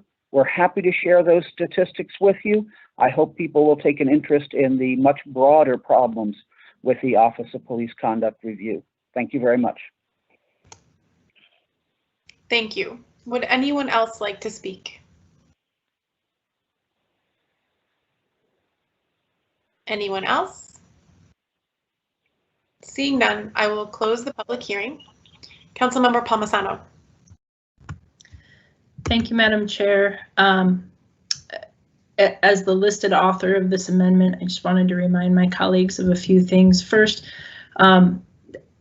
those metrics that you just heard in the public hearing, they sound off, and they're concerning. But they're off, and sometimes they're off in part because of how an officer can grieve a decision. And that's one of the things that elongates or delays any sort of timeline as the public might see it. There are other things at play here. One is that we're doing the best we can with the resources we have. In the case of the other situation specifically mentioned, where the public hearing person was the owner of it, sometimes there are other legal issues involved. In that case, 2 separate other legal issues involved, and sometimes then the complainant also delays it and delays some sort of remediation and answer about complaints that people feel very passionate about. So I want to make clear to my colleagues that the changes to this OPCR ordinance at this time, Councilmember Gordon also has it open, and I think that is the better place for, there's a lot of room for improvement here. This does not, though, really fit any narrative about secrecy. This was a court order. It's all public information, and I think we are all in this time certainly not saying that these very narrow changes cure everything.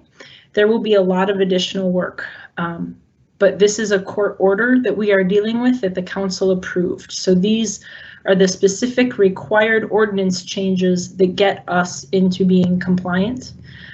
We are in contempt of court if we don't, and it's not any more significant than that.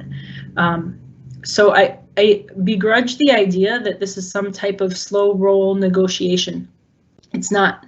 This is step 1 of what will be more change, but it's required and it's what we are supposed to do. So there is a public record of the court case out there.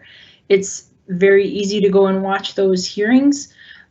People are very aware of data practices, state laws, and that really also hamstrings us here on what is public information and private information. It's not in our control. The last thing I wanted to mention is that Director Jafar in Civil Rights reports how many things are still in the queue every year. I ask her a lot of questions about it. So I think there has always been pressure on our police department to clear the queue better. But now in this moment, and with our new partners here with the Department of Human Rights, we are making absolutely sure that happens. So I just want to mention that this specific ordinance change is a really, I want to acknowledge it's a narrow response, but it is specific to those 4 specific items, and that's all. Thank you. Thank you, Councilmember Palmisano. Is there a motion on this proposed ordinance? Oh, I'm sorry. I meant to move that at the end of my thoughts. I moved this forward. No problem. Councilmember Palmisano has moved. Is there a second? Second.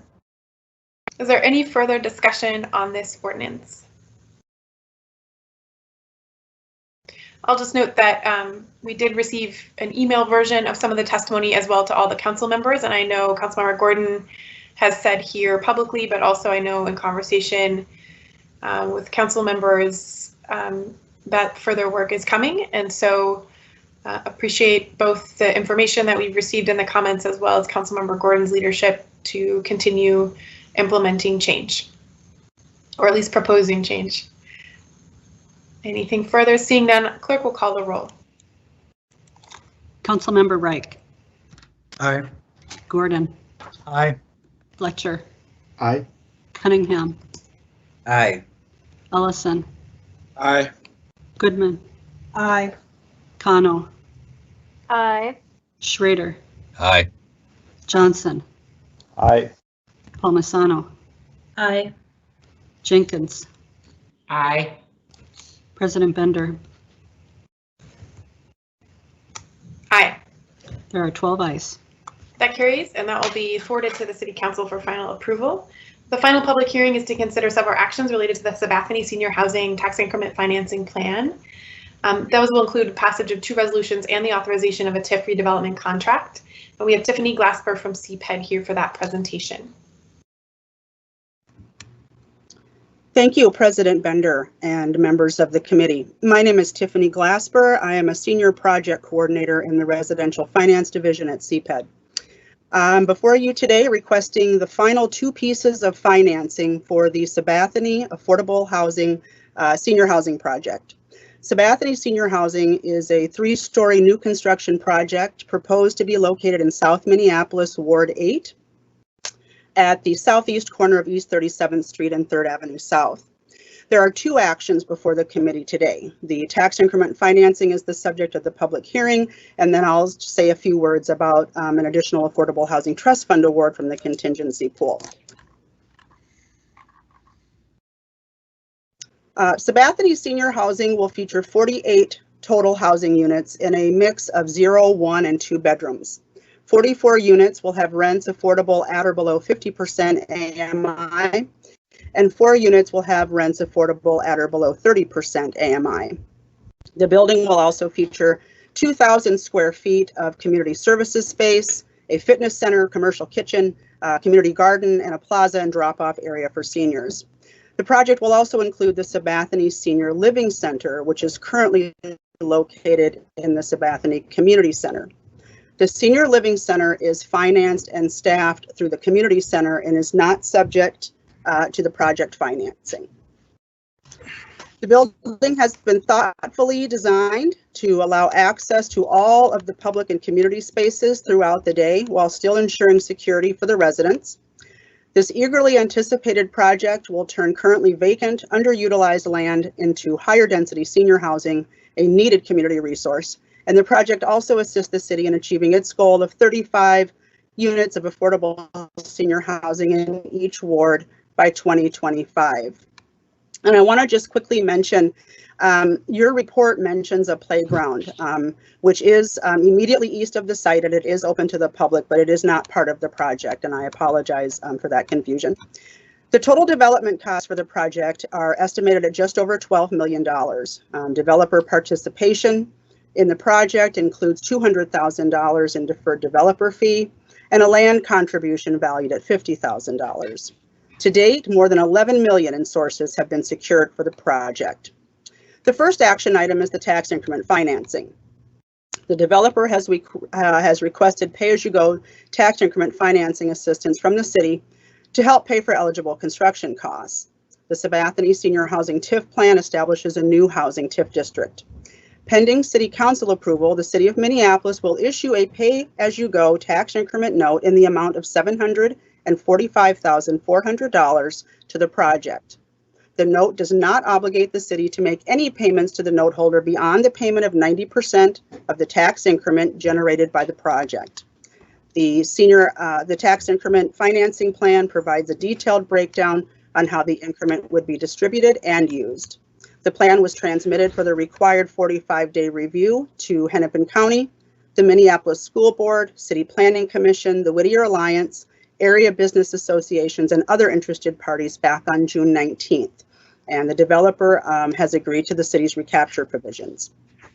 I'll mention the increased property value resulting from the construction of this project will not be included in the city's general tax base until the district is decertified, which would happen in approximately 26 years. The city would retain 10% of the tax increment generated each year for payment of administrative costs. The second action is the Affordable Housing Trust Fund contingency pool. The project was awarded an Affordable Housing Trust Fund loan of $1.25 million back in 2016, and we are now recommending an additional award from the contingency pool in an amount not to exceed $650,000, representing the final funding source needed to bring this project to fruition. The contingency pool request represents an additional city investment of $13,541 per affordable unit, for a total city investment of $39,582 per affordable unit, and that is in alignment with the contingency pool requirements. Again, staff is recommending approval of a $650,000 Affordable Housing Trust Fund contingency pool loan and $745,400 in tax increment financing for the Sabathani Affordable Senior Housing Project in order to position the project to close and start construction in October. And with that, I'm happy to stand for any questions you might have. Thank you. Are there any questions or comments for council members before I open the public hearing? It doesn't look like we have anyone in queue to speak, but we do need to open that hearing eventually. And I see Council Vice President Jenkins. Madam President, why don't you go ahead and open the public hearing, and then I'll reserve my comments for after that. Thank you. I'll open the public hearing. Would anyone like to speak on this item? We do not have any registered speakers, but I'll just make sure. Is there anyone who'd like to speak on this item? Seeing none, I will close the public hearing. Council Vice President Jenkins. Thank you, Madam President. Wow, today is a day of really seeing some very long-term projects on their way to fruition. This senior housing project is the result of a commitment that a previous city council made, I believe in 2013, to build a senior housing development in every ward in the city. And this was the first project on that list. As Ms. Glasper indicated, there are several financing or financiers that have been a part of bringing this project to this point. And TIF designation, TIF district designation will help to move this project forward. You know, it creates 48 affordable housing units for seniors in this historically African American community. As we know, these community members who have been advocating for this type of project for many years, because they don't want to have to leave their communities that they raise their children in, that they worship in, that they have their relationships with various institutions like the Sabanthony Community Center. And so I'm just so pleased that this is here at this moment, and ask my colleagues to continue to support the creation of a TIF district so that we can finally bring 48 units of affordable housing to the 38th Street corridor. Thank you, Madam President. Thank you. Would you like to move the item? And I move this item for a vote. Thank you. Thank you. Second. Is there any further discussion on this item? Seeing none, clerk, please call the roll. Councilmember Wright, Aye. Gordon, Aye. Fletcher, Aye. Cunningham, Aye. Ellison, Aye. Goodman, Aye. Kano, Aye. Schrader, Aye. Johnson, Aye. Palmisano, Aye. Jenkins, Aye. President Bender. Aye. There are 12 ayes. That carries and will be forwarded to the full council. I'll note that item 8 in the consent agenda is also related to this item. So with apologies to my colleagues, I have a scheduling issue for this meeting, and I'm presenting to a number of local elected officials in the region at 4 o'clock. It can be a little late to that meeting, but looks like with the length of time that the first item took, I will likely have to turn the chair over to Council Vice President Jenkins, who I know will do a great job of chairing the meeting. So I'm going to take up item 41, which is an ordinance that I'm authoring at the request of the City Attorney's Office. I just want to make sure I'm here in case there are any questions or issues with this item. So I will ask the City Attorney's Office to start the presentation on item 41 on our agenda. This is a resolution approving revisions to the city's defense and indemnification policy to allow for clearer standards and more transparency regarding the basis for determinations on request for defense and indemnification. And we have Yvonne Ludmer from the City Attorney's Office to give us a short presentation on that item. I also was able to share this ahead of time with council members to give you a chance to ask any questions from staff that you may have. Thanks. Good afternoon, Council President Bender, council members. This is a proposed update to an outdated city policy. The current city's defense and indemnification policy includes the required procedures to follow, and that's not in line with current practice, where we have the policy itself reflect guidance of the City Council and the procedures set by the relevant implementing departments. And the procedure that is in the current policy itself has several problems. One, when the city attorney and the department head determined to deny defense and indemnification, there's no deadline to begin challenging that denial. It also, when that challenge takes place, it requires a time-consuming and expensive procedure to obtain a purely advisory opinion from an administrative law judge at the Office of Administrative Hearings.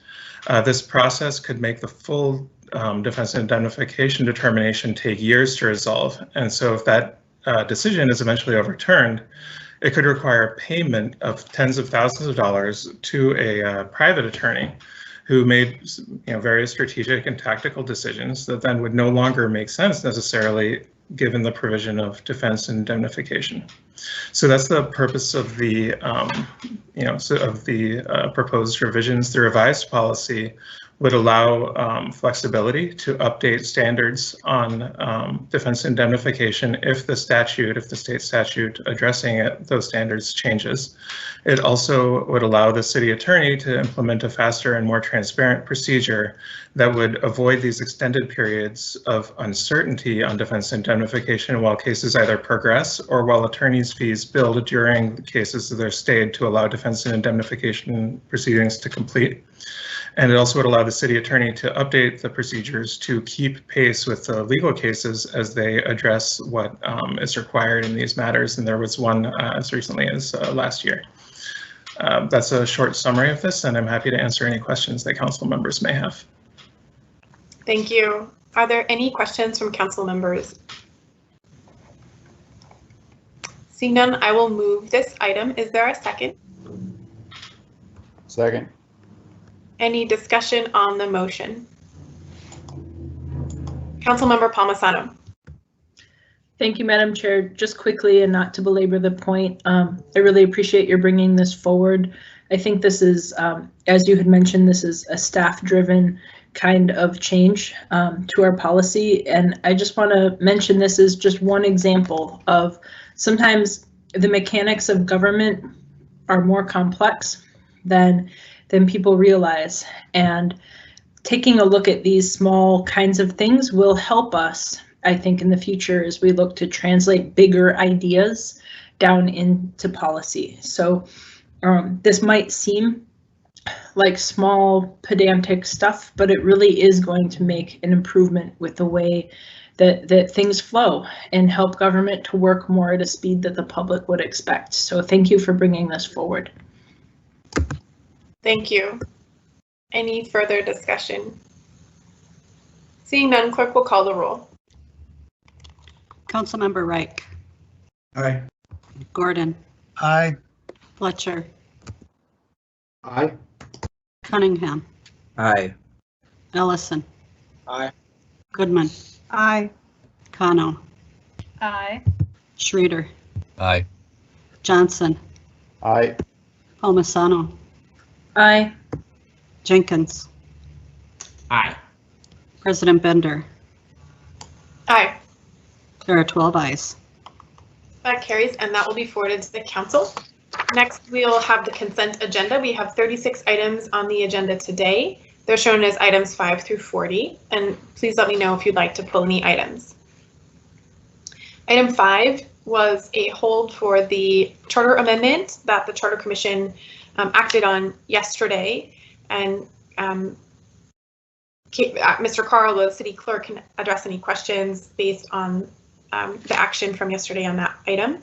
Item 6 is setting a public hearing for August 20th, 2020 to consider an ordinance amendment easing restrictions for furloughs immediately before or after paid holidays. Item 7 approves an extension of the Paris Development Affordable Housing Project to December 31st, 2020. Item 8 approves an additional Affordable Housing Trust Fund loan for up to $650,000 for the Sabathani Affordable Senior Housing Project that we heard about earlier. Item 9 is a resolution acknowledging support for 4 projects listed on the agenda that submitted applications to the 2020 Hennepin County Transit-Oriented Development Program. Item 10 is a contract amendment that authorizes an increase to a contract with Ann Godfrey in the amount of $37,950 for a total amount not to exceed $212,850 for additional services coordinating public arts projects. Item 11 is the authorization of a contract with Venue Next in the amount of $873,066.60 to provide a point of sale system and consulting services for Target Center. Item 12 is a contract amendment that authorizes an increase to a contract with Schindler Elevator Corporation in the amount of $22,000 for a total amount not to exceed $3.4 million for additional work completed on the Target Center escalator refurbishment project and contract closeout. Item 13 authorizes the submittal of a grant application to the National Endowment of Arts in the amount of $150,000 for a 1-year period to implement artist-led community engagement as part of the city's redistricting efforts in response to the economic conditions faced as a result of COVID-19. Item 14 is the acceptance of a grant from Corporation for National and Community Service in the amount of $20,000 for a 1-year program for a cohort of up to 9 AmeriCorps Vista members and additional administration support for the North Minneapolis Promise Zone. This includes passage of a resolution approving the appropriation of funds to the city coordinator's office.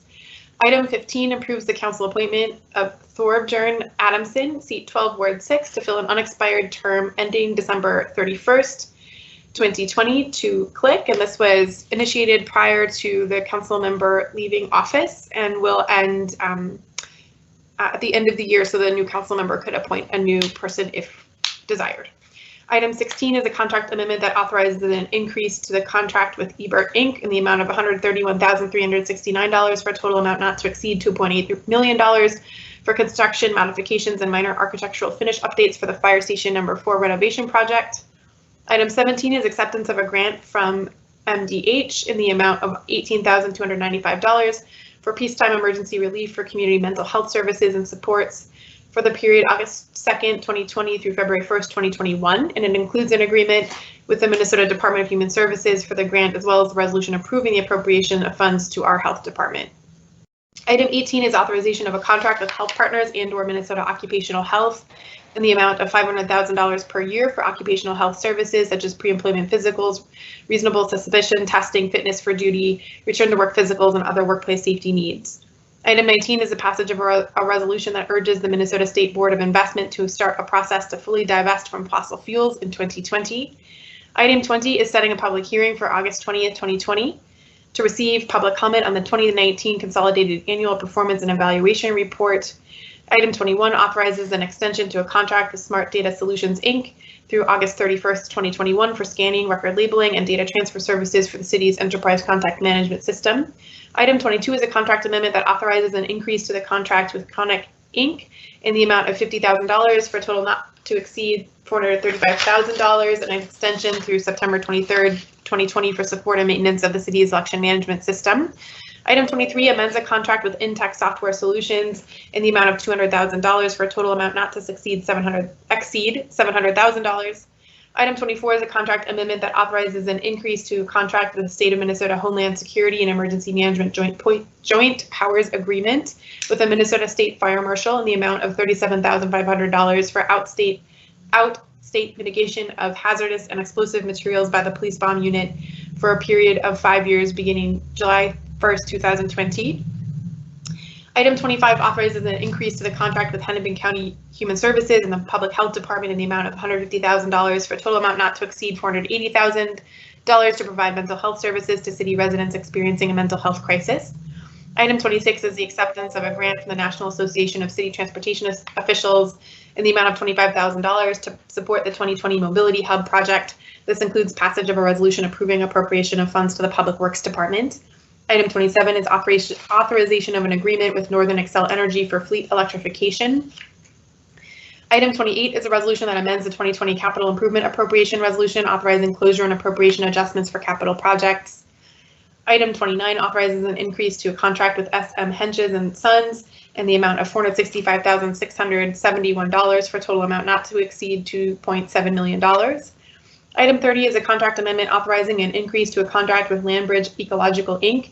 in the amount of $18,540 for a total amount not to exceed $976,523 for additional services associated with the Nicollet Mall reconstruction planting project.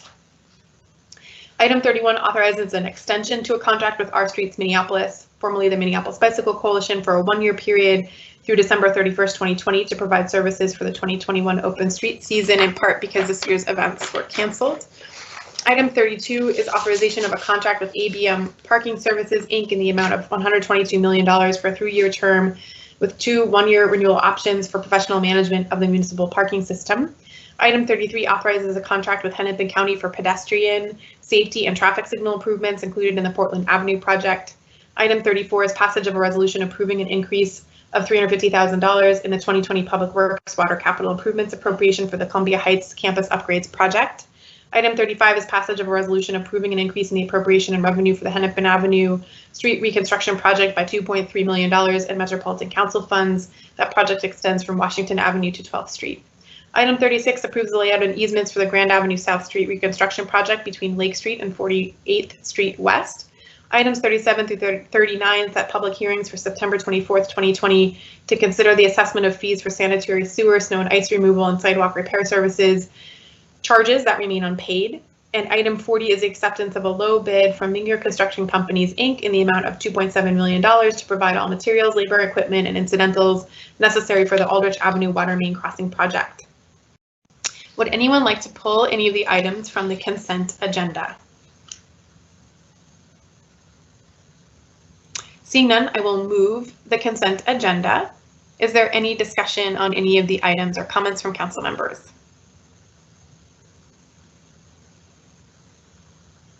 Seeing none, clerk will call the roll. President Bender, can I just clarify that item 5 is the action will be to delete from the agenda?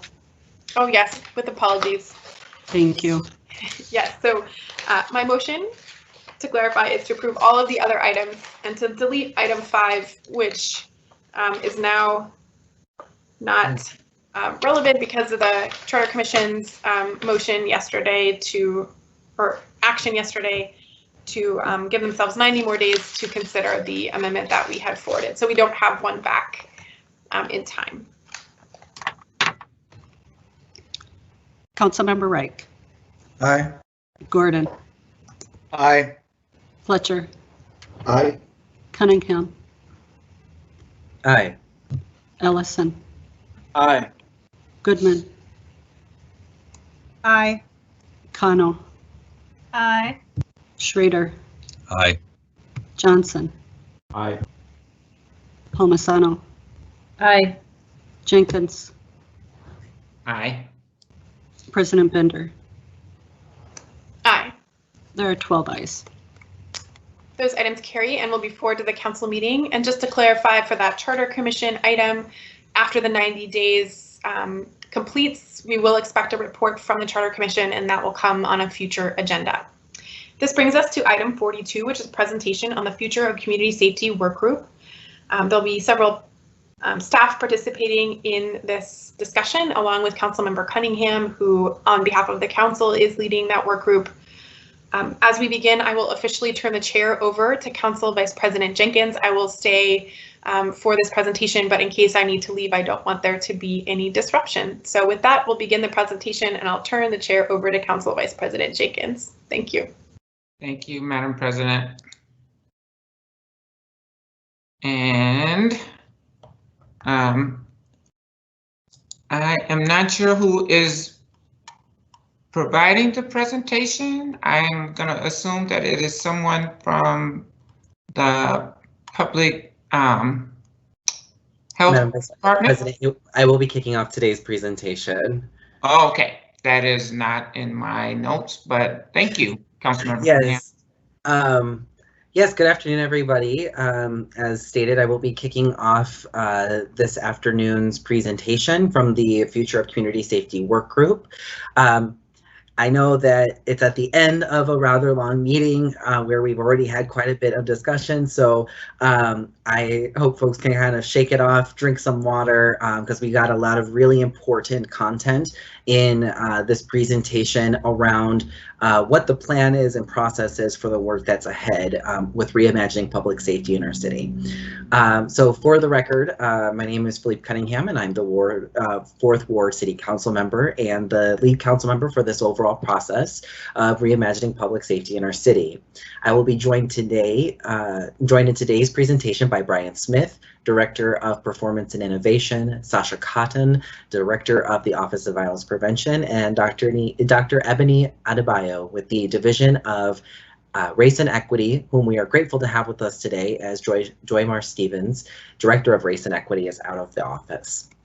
In today's presentation, we will be covering the structure of the work group and its goals, deliverables, and decision-making process, a brief overview of the public health framework for clarification about what does it mean when we say we're taking a public health approach, and a glimpse into how expansive violence prevention efforts already are throughout the city enterprise.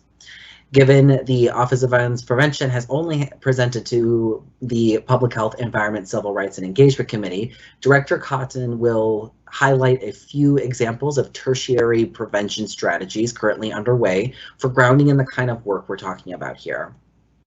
From there, we will dig into community engagement and the overall plan and process ahead of us for reimagining public safety in our city. We will close out with next steps for us as a city council, as well as next steps for community members who are eager to get involved. Next slide, please. We, as the City Council, approved File 2020-00667, the Transforming Community Safety Resolution, on June 12th, declaring the city's intent to, quote, create a transformative new model of cultivating community safety in our city. Laid out within that resolution was the creation of a Future of Community Safety work group responsible for undertaking the work of creating that transformative new model through leading a year-long process of community engagement, research, and structural change. Next slide, please. While We formally created the work group in June.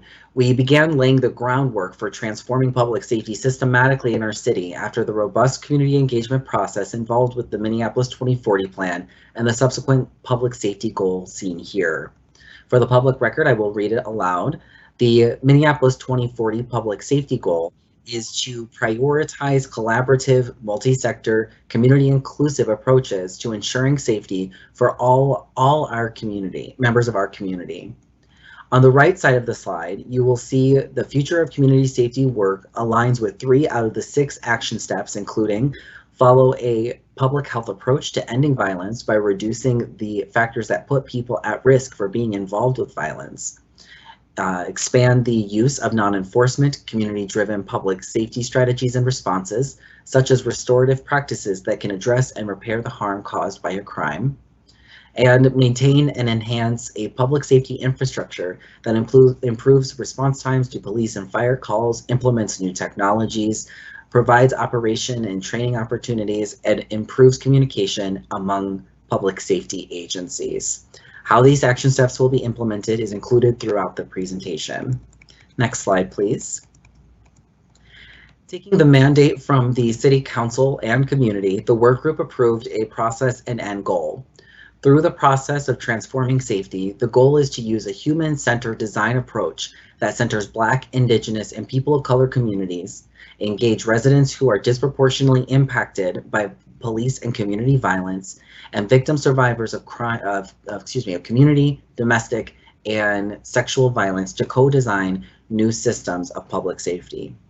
Before moving on to the next goal, I first want to pause to clarify how the frameworks of co-creation and co-production apply to this work.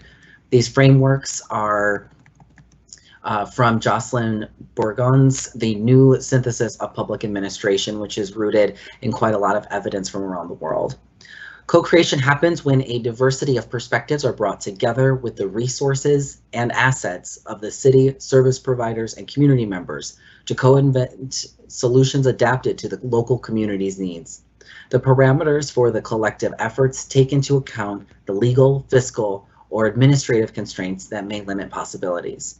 Design thinking, ethnography, and prototyping are often used in this process. We will see how these strategies have been incorporated into our local process and plan later in the presentation.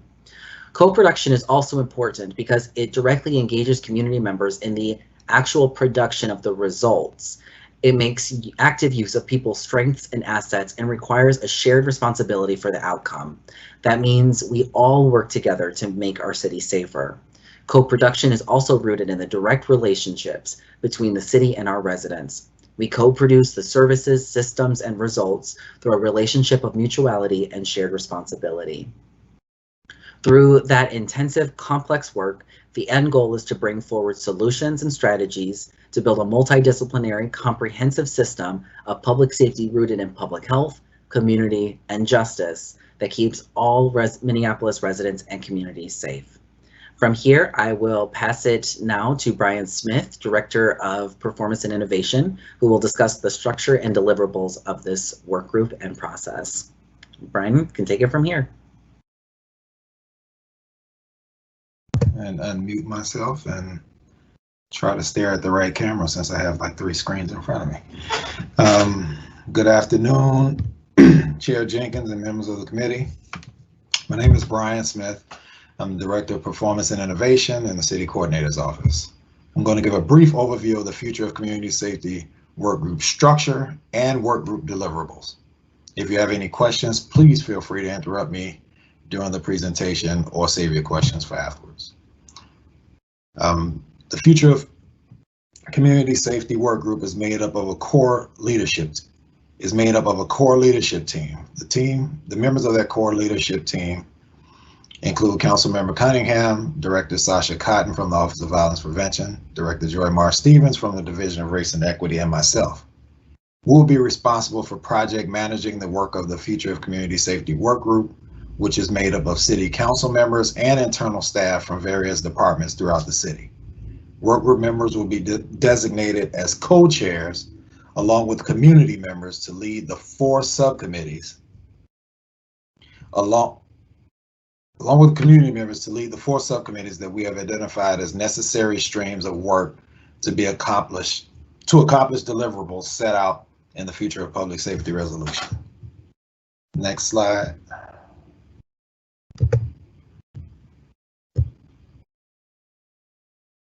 As we embark on this most important work, we understand that having clear deliverables are a must. Having clear deliverables will provide everyone involved, from the core team to each subcommittee and all community members, with focus and a shared understanding of what our common goals are. We believe that delivering a well thought out engagement plan, a vision for success, vetted policies, practices, and budget recommendations, the establishment of a community oversight in whatever we land on, along with a detailed implementation plan and timeline, is what we owe our elected officials and the residents of the city of Minneapolis. We believe these deliverables will provide you with the necessary information to begin embedding a new model of public safety into the enterprise. Next slide, please. Though the Future of Public Safety Work Group has a difficult but doable task ahead of it, we are encouraged because of some of the work that is already happening within the enterprise that will inform our work as we move forward. The slide you see before you is just a sampling of some of the enterprise efforts underway that we aim to get a better grasp of, so they can be part of our comprehensive recommendations to you in the future. If the committee has questions, I'll take them now. If there are no questions, I'd like to introduce my colleague Sasha Cotton for the next part of the presentation. Are there any questions? Colleagues, are there any questions? Okay.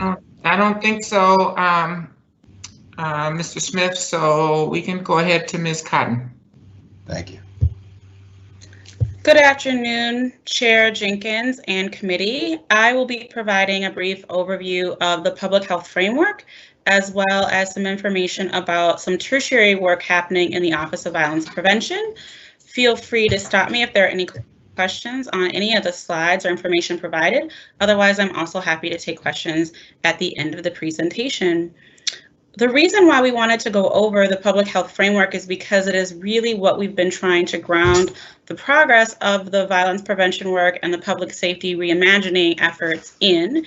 And we think it's important that folks understand what we mean when we say the public health framework or the public health approach. For many years, the work of youth violence prevention has existed in Minneapolis under the umbrella of the health department and has really focused on uplifting this approach. So to get started, we'll use this slide to delineate how it works. Up front, or what we often think of as primary prevention, are approaches that are traditionally thought of as prevention.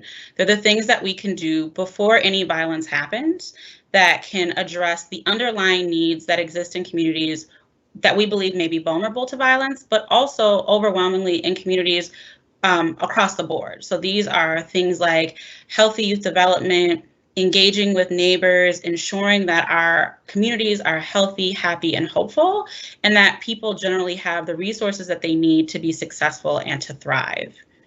In the thick is what we would traditionally think of as intervention or early intervention, meaning we're addressing the needs of those who have symptoms or signs of being high risk for involvement with violence. So these look like mentorship programs, earlier intervention work with young people, interrupting patterns of domestic violence, both to ensure that the individuals involved in the conflict are getting services, but also that we're reducing the exposure of children to violence, because we know that exposure to violence is a key indicator in how people themselves become involved with violence later in life. And also thinking about other strategies that interrupt patterns of early violence. The last strategies that we look at are what we think of as the aftermath. These are programs that really address violence after it has happened. They are response programs and things that work to address communities and individuals where violence is prevalent. When we think about some of the communities across Minneapolis and across our country, we know that areas where poverty is concentrated, where joblessness and lack of stability happen, there's often concentrations of violence as well. And so in the aftermath a lot of the work is happening in those neighborhoods. But when we think about specific forms of violence, like trafficking or sexual assault, we need to narrow our scope in focusing on who we work with in the aftermath. So developing programs for people who have been trafficked and other high-risk populations falls into work in the aftermath. Slide, please.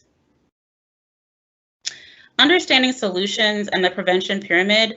The prevention pyramid is really a key structure that's used in public health across the board. So whether we're talking about the prevention of the transmission of HIV or the COVID crisis or violence, we use the prevention pyramid to give us context in how we address prevention in our work in public health.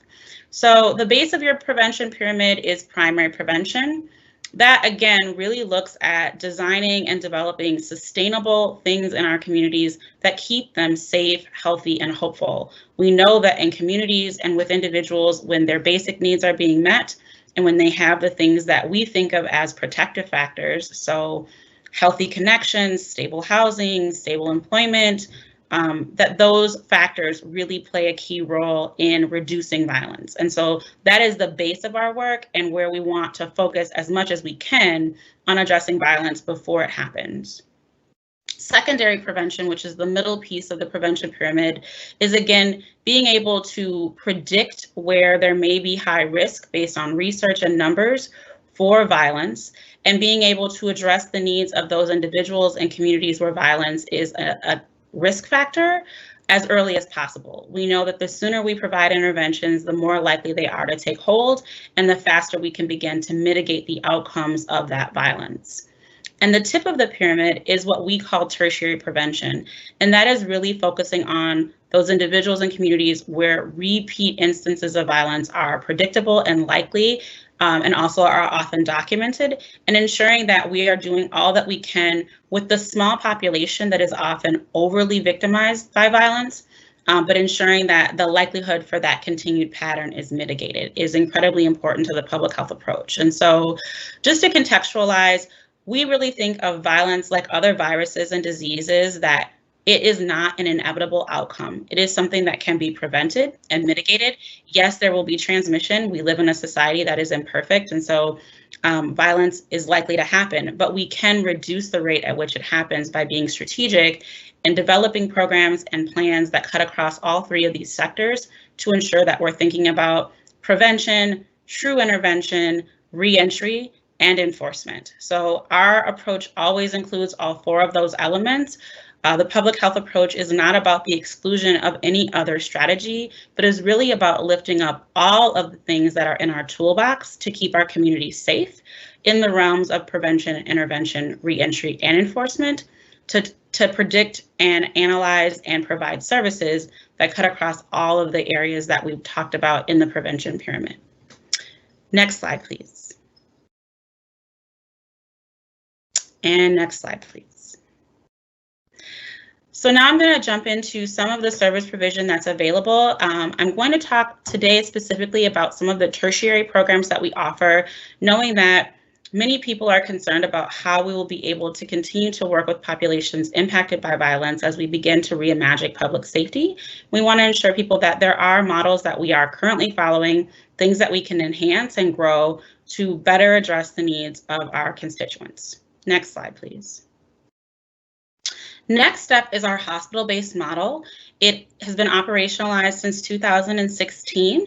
We started this work at HCMC, which is downtown, and often serves folks that are coming from the south side, but because it's a Trauma One center, does receive people by ambulance and self-arrival from all across the Twin Cities metro area. This project really focuses on serving people under the age of 30 who have been seriously injured by violence. So that looks like gunshot victims largely, but also includes folks who have been stabbed or otherwise seriously assaulted due to violence. The model relies severely on credible messengers who arrive at the hospital as violence intervention specialists. They're doing a bedside intervention. They get within 30 minutes a page in order to deploy to the emergency room. And largely what they're doing is working with the person who has been injured. If they're awake and conscious and able to be talked with, but they're also working with the family and guests of those people who have been hurt. We recognize that the hospital can be a very traumatizing place to be, especially when a loved one is hurt or could possibly be losing their life. And providing those services to help mediate that stress is really important, especially knowing that folks who come into the hospital often have underlying trauma when dealing with systems and wanting to make sure that they get a seamless experience while they're in the hospital. We also recognize that with the advent of modern medicine, a lot of people come into the hospital with a serious injury and are patched up and sent home very quickly. And no one is really ever addressing that trauma that they've experienced as a result of being a victim, the mental health impact that is going to be long-term, and the life adjustments that they're going to have to make as a result of this experience. And so our next step case managers and intervention specialists really focus on that long-term experience and trying to ensure that people get wraparound services, not only while they're in the hospital and navigating those systems, but also when they return home. And if they can't return home, helping them to find a safe place that they can go post-release. We believe in the narrative medicine approach. We know that inevitably hurt people, and it's critically important that we interrupt the retaliatory violence that we see in our community. It is in some ways human nature to feel the need to vindicate oneself when you've been injured or a loved one has been injured, to go out and seek what people might call street justice. Our case managers and intervention specialists are really deeply focused on trying to interrupt the likelihood for those experiences, working with people to explain why it's not worth it, and to really incentivize through stability reasons to not engage in the retaliatory violence. Since 2006, we've served nearly 400 individuals, and less than 7% have returned to HCMC or North Memorial with same or similar injuries. Nationally, where programs like this don't exist, the return rate is somewhere around 40%. So 7% is a significant reduction to what we would expect in people returning with same or similar injuries after arriving to an emergency room with a serious injury from violence. I'll go over the visual quickly, and then I'll move fast to the next several slides because I know that we've been together for a long time. So we focus to reduce the rate of violence and violence re-injuries for hospitalized victims. We support positive development and holistic healing for victims and families who are affected by violence, and we work to interrupt the cycle of recurrent violence for those who are involved with the Next Step program. Next slide, please. The next project that I'll talk about is Project Life, also known as the Group Violence Intervention. Next slide. So Project Life operates with a three-pronged approach that looks at a community moral voice, a focused law enforcement deterrent, and moral engagement with offenders through social services and case management. The Group Violence Intervention is a partnership where no one institution that we've mentioned has more power or authority than the other in theory. The idea really, particularly in the Minneapolis iteration, is that law enforcement have their objectives and social services often have their objectives, but it is the community that is most impacted by the violence because it is their loved ones who are both being victimized and often are the perpetrators of the violence. So it is critically important that their voices are centered in the process of helping us to do justice, both on the law enforcement side of the project, as well as with social services. Next slide, please. GVI focuses on summer shootings in particular because our work started in May. It is a research base that we track, and it's also the time of year where we see the highest volume of shootings. I think in this slide, the most important data to capture is our gang member involved non-fatal shootings. We know that the volume of shootings that we experience in a city not only indicates the people who are actually hit by bullets, but the number of people who are put at risk and are oftentimes left petrified as a result of bullets ringing out in their neighborhood. So any reduction in shootings is really a valuable thing in enhancing public safety. As you can see in the slide, before we started this model, which we started in 2007, we did a retrospective look at the number of gang member involved. So this is documented gang member involved shootings, people that we know to have group affiliations. In 2016, there were 93 of those kinds of shootings between May and September of that year. In 2017, that number was cut to 42. In 2018, that number was reduced to 25. And then in 2019, that number was at 27. And while that is a slight increase from the previous year, numerically, for research purposes, it's relatively stagnant. That being said, 2 more shootings is 2 more shootings, and we don't want to overlook that. But we do feel like this and other models have contributed to some of these reductions, and that if we continue to do them with fidelity, we hope to see a consistent pattern. We know that we've experienced upticks this year, but we're not into the end of September yet, so we don't have the numbers for 2020 just yet. Next slide, please. Impacts. So since 2017, May of 2017, when we started this work, we've served over 230 participants. I think that number is actually closer to 250 now since this slide was created. We are constantly intaking new clients, and that represents over 35 gangs and cliques. While a lot of this work has been concentrated in North Minneapolis, we do take referrals from South Minneapolis and are working closely with probation to be able to provide services to people on the South Side. We have been actively able to recruit folks from the African American community in the South Side, as well as East African and American Indian participants. And so we are growing our capacity on a daily basis as we partner with more organizations who can help spread the message. We operate with the framework of wanting to keep people safe, alive, and free. And as of when this slide was created just a few days ago, or actually probably a week ago, 19 Project Life participants have been involved in or shot again since their involvement with the program. Of the 230 plus people we've served, year to date, we've only lost 1 project participant to death. That was in our first year of implementation.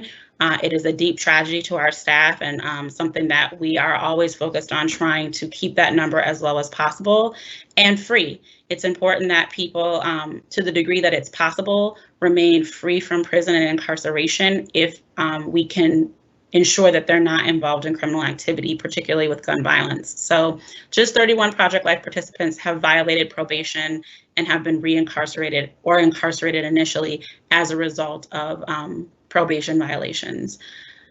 Next slide, please.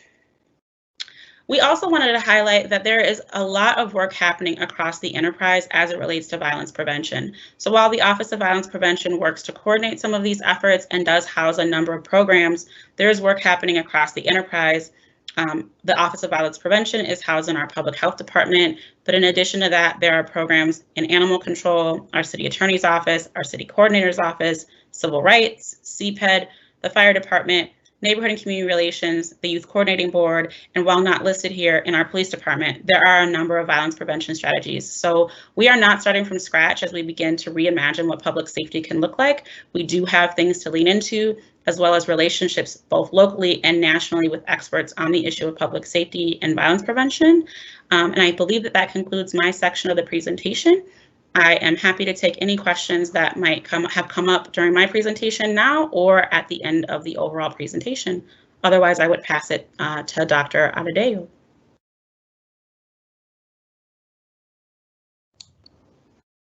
Thank you, Ms. Cotton. I don't see any questions at this particular moment, so let's continue on.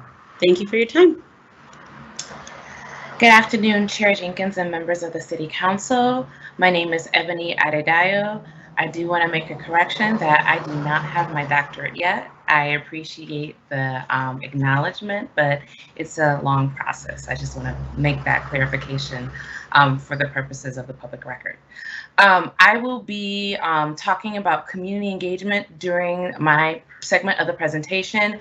I reiterate some of the sentiments that have been expressed already due to the long nature of this meeting. I'm going to keep my section as short as possible.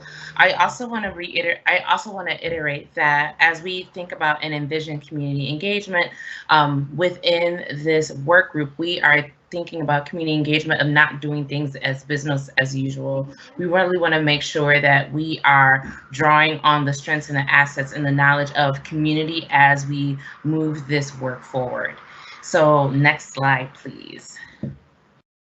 And so I want to start by talking about our engagement goals. And for the purposes of the public record, I will be reading this slide. One of the first goals that we have, and these are listed not in order of priority, they're just listed because these are values for our team. Appreciative inquiry, where engagement activities facilitate co-creation of new systems of public safety built on community strengths and vision of success. co-creation, emphasizing the remarks that Council Member Cunningham already articulated around the value of making sure that multiple players are at the table and making sure that we have a really robust engagement plan. Connection, people feel connected to one another. It's not just about the city hearing from community, but about us being in relationship with community, which means that we value the process as well as the end product as well. Meaningful and relevant dialogue. The community feels that the dialogue has been meaningful and relevant to their interests in their daily lives. The city has clarified appropriate expectations with residents on where they can influence and where they can't influence council action. Additive inquiry. Engagement activities build upon previous engagements and reflect what the public has already told us on these topics. Access to information and opportunities, where the public has the information they need to participate in ways that are appropriate to their experiences and lifestyle, access being the key word here. Engagement strategies are varied and designed to meet people where they are. So whether that be media, whether that be in person, whether that be different types of visuals, we know that we all learn in different ways and we also enter community in different ways. And so really wanting to emphasize that the engagement has to be accessible. Contributions have impact. The public feels that their input has been thoroughly, thoughtfully considered and sees their contributions reflected in the plan. Residents feel a sense of pride in a system of public safety that reflects their vision and values. Empowering experience. Community leadership and capacity has been built through the process. Participants in the process develop a shared language around a public health approach to community safety. Delight and surprise. The process centers on curiosity and co-creation, resulting in outcomes we couldn't predict from the beginning, which is really amazing. Inclusive representation. The perspectives and participation of a broad range of community members is equitably represented, particularly those from marginalized communities. And when we get to the end of my section, we'll talk about what some of that might look like and how we engage different sets of stakeholders. Next slide, please. And so this is just a visual to really communicate how iterative we believe this process is. And so even though we have outlined what we believe is a linear process where certain steps happen before other steps, at every stage of the process, we really want to emphasize the fact that healing, research and planning and engagement is taking place. And so as in a subsequent slide, I'll illustrate how pre-engagement is one of the first stages in this process around making sure we have a robust engagement plan. But that does not mean that research and planning is not taking place. It does not mean that healing is not taking place at that stage. Again, and as we talk about healing, we know that there has been a lot that has happened in our city. We know that there has been a lot that has happened to city staff. We know that there has been a lot that has happened to community members in the process as a result of the murder of George Floyd. And so we know that there is healing that needs to happen, but we really want to place the onus on our elected bodies as well as our staff to drive and to heal within this process. That onus and that responsibility should not be placed on community because they are already hurting so much from what has happened. Next slide, please.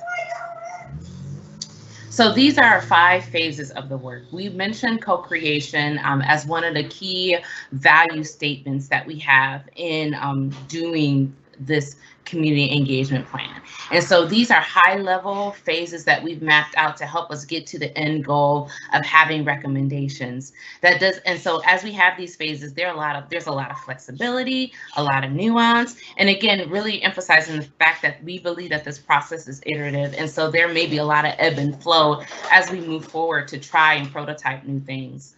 Next slide.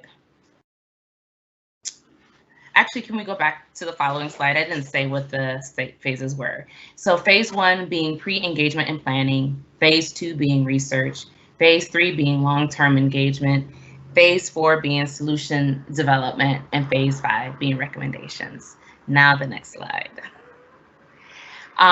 So for phase 1, you see on this chart ahead of you that we have mapped out what phase different things happen in, the activities that go along with those things, as well as the outcomes that accompany those activities. And so with pre-engagement in phase 1, you will see activities that encompass that phase, launching virtual opportunities to co-create long-term engagement plans, and having a digital survey launched to accompany that pre-engagement. An outcome being of this particular phase, community engagement plan is co-created and developed with residents and staff. And so again, going back to that co-creation value that we've already articulated. So phase 2 really involves research, synthesis, and planning.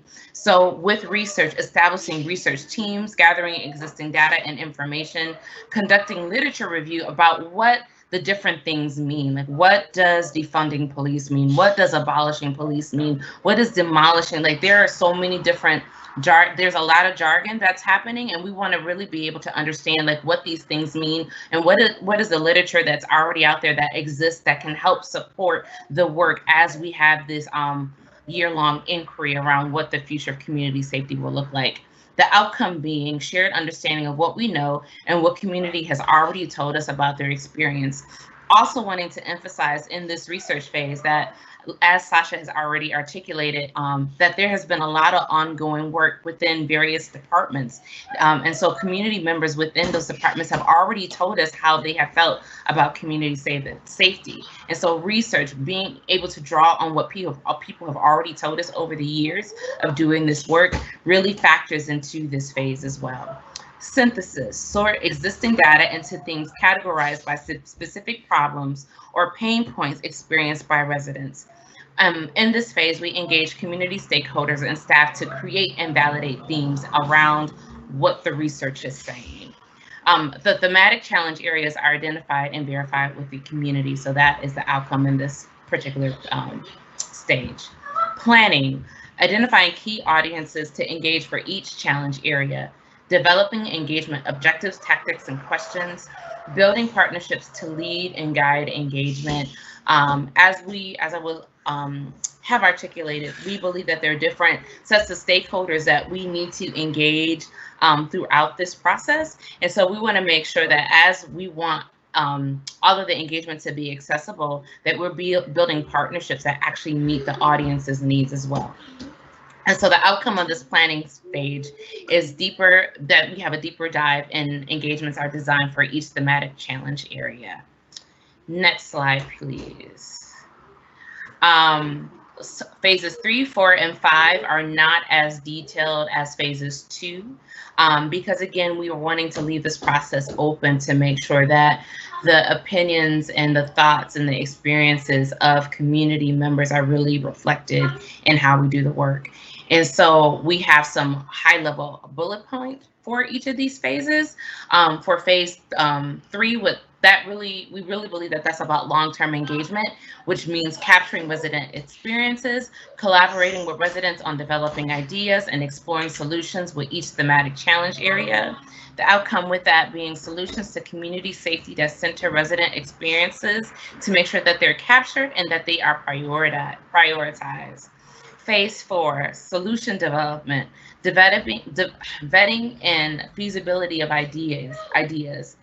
We're testing and prototyping solutions at this phase. And so all of the research, all of the data that we have collected, we really believe that we're beginning to test out and to see what works in this particular phase, with the outcome being determining the ideas and the solutions to be considered for implementation. Phase 5 being recommendations. The core team presents recommendations for community council and the mayor, and the outcome being guiding policy document is created. I have a few more slides, but I will pause there to see if there are any questions before continuing. If not, I will continue. I don't believe there are any questions at this particular moment. Okay. Please continue. All right, so next slide, please. So these are the audiences and the stakeholder groups that I've talked about throughout the duration of my segment. And so we want to engage Black, Indigenous people of color. We want to engage LGBTQIA communities. We want to engage sex workers and those in the informal economy, cultural organizations, immigrants and refugees, neighborhood organizations, crime victims, property owners, youth and families, children, domestic abuse, sexual violence survivors. Like this list is meant to illustrate that we really want to make sure that we are getting every segment of our population represented in how we move forward with this process. This list is not meant to be exhaustive, but it's meant to highlight our intentionality and commitment to making sure that as many people as possible are engaged in this process as possible, with particular intention to those who've been historically marginalized, including those who have experienced violence and harm by our system and in community as well. Additional stakeholders as we go: City of Minneapolis residents, public agencies, media outlets, college students, institutions, tourists and visitors, the general public. And there's probably a segment of the population that we have missed here. That is because we have captured so much. If there are other things that we're missing here, we'll be free to add that. We'll be happy to add that to this list. We just want to make sure that as we move forward, we are paying special attention to all of these ways that people show up. Next slide, please. And here are potential engagement strategies that could possibly unfold as we move forward. Again, this list is not meant to be exhaustive, but meant to be suggestive of what could possibly happen and take place as we, as a community engagement strategy unfolds. So meeting in a box, town halls, ward meetings, focus groups, websites, artist design engagement, civic engagement phase summaries, handouts, topical presentations, study sessions, and surveys. And to also iterate, like with all of this, we know that because we are in the midst of COVID, that many of these engagement sessions will take place online. And also because not everyone has access to online mediums, we know that we will have to make sure that there are engagement opportunities for people to take place, for people to engage in public as well. And so that is part of what we are thinking about as we continue to move this work forward. I believe this is my last slide. I will hand it over to Councilmember Cunningham to take us out. Thank you, almost doctor. I appreciate it. So I do want to circle back right quick before we move into next steps for clarification around the conducting a literature review, so that folks have kind of a clear understanding.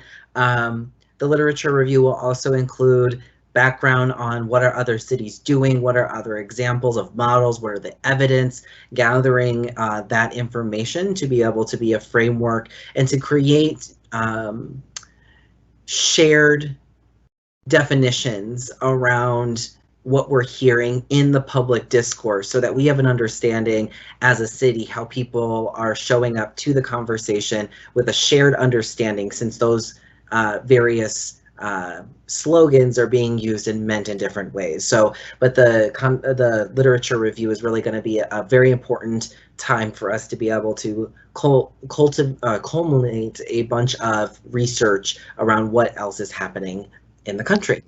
All right, so. Councilmember, before you move on, can you just clarify what the literature review, I mean, what body of work will you be reviewing? Yes, I'm sorry, that is in phase 2. My apologies. So going back to phase 2 that Ebony spoke to, there was a literature review component within that, and I just wanted to make sure that that we named also that the work is going to be evaluating, gathering research from what other cities are doing, and to clarify that the purpose of being able to have a better understanding of what do people mean when they say defund the police or abolish the police, that we have a joint understanding of what those phrases mean, so that when we have that conversation, we have more clarity around it.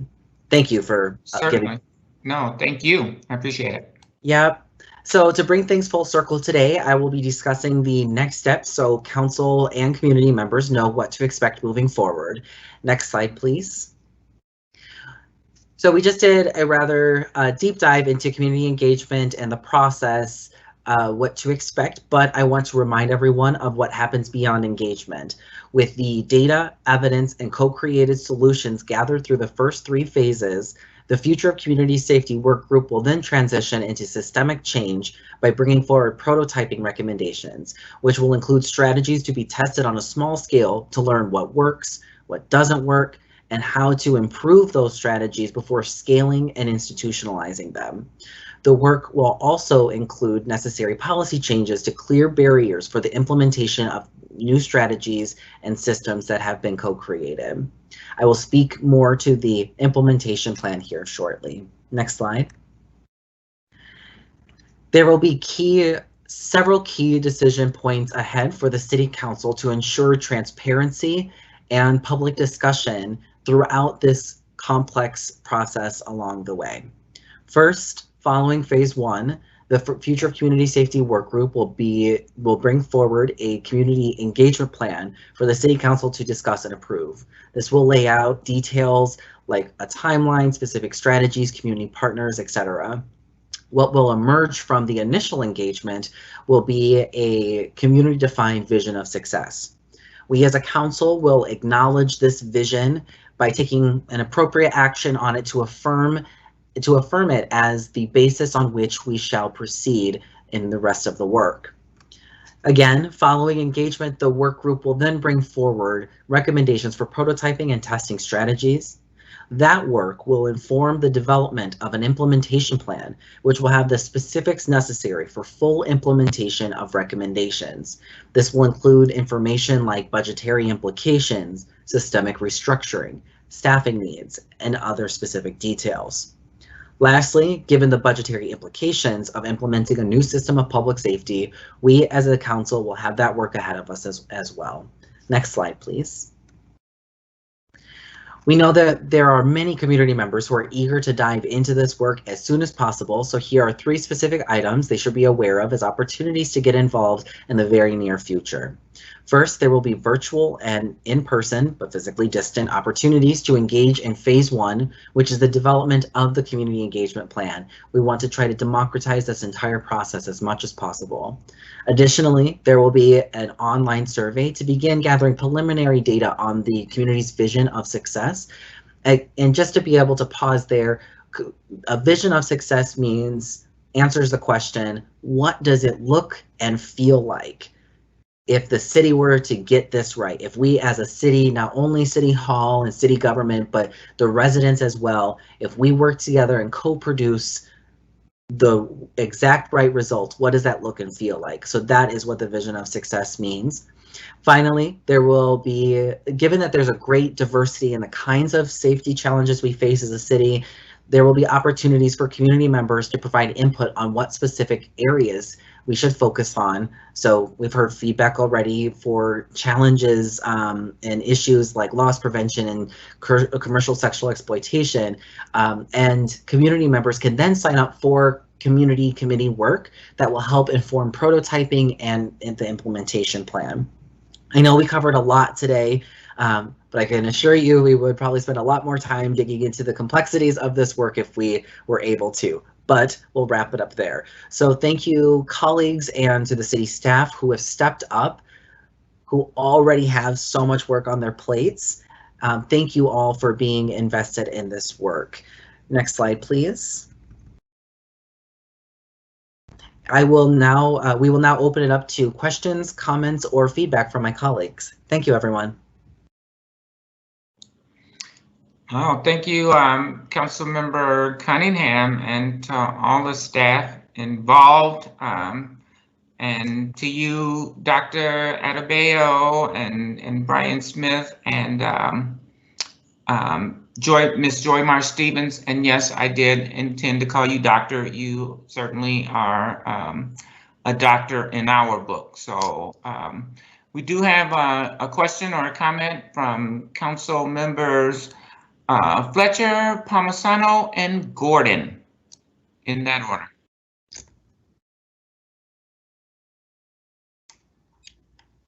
Thank you, Council Vice President, and thank you to everybody who put this together. This is such important work, and I think we're very lucky to have the kind of strength of thoughtful engagement expertise that we have at our city. So I'm very encouraged to see this. I will say this is a very high level theoretical presentation. And I think we're very glad that the theoretical underpinnings are there, that we're doing this in a really disciplined way, and we've really thought rigorously about what engagement means and what our goals are for each stage of this. But I think for an awful lot of people, the question that they're asking is, where do I go to actually tell you what I think? What's the next step for me to actually contribute my thoughts and start to participate in this? And so I guess I'm wondering, what should we tell people about where they should look for? It sounds like the first thing that'll be coming is a digital survey that's the beginning of sort of co-creating the process. So where does that come out? Where do they sign up to make sure they see it? How do we make sure that, how can we tell people that they can make sure they can participate?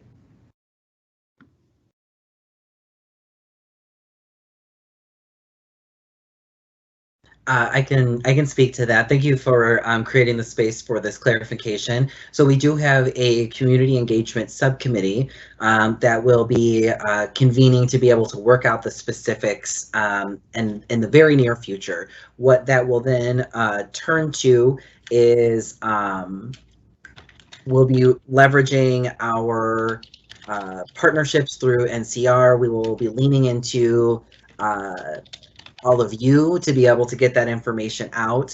I do feel like we did provide some specifics around like what the actual strategies will be, who are the kind of groups that we will be working towards. We don't have specific dates around come to this space on this date. We will have that information in the near future.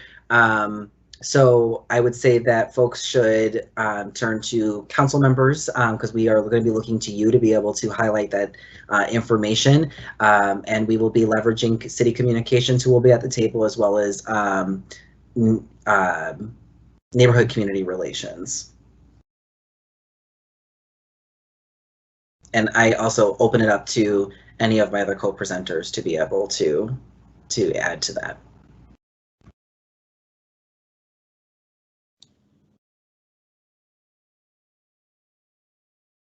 All righty. Next we have Councilmember Palmisano. Thank you, Madam Chair. I think that Councilmember Cunningham, you're exactly spot on when you say that people are going to be turning to council members because they already are.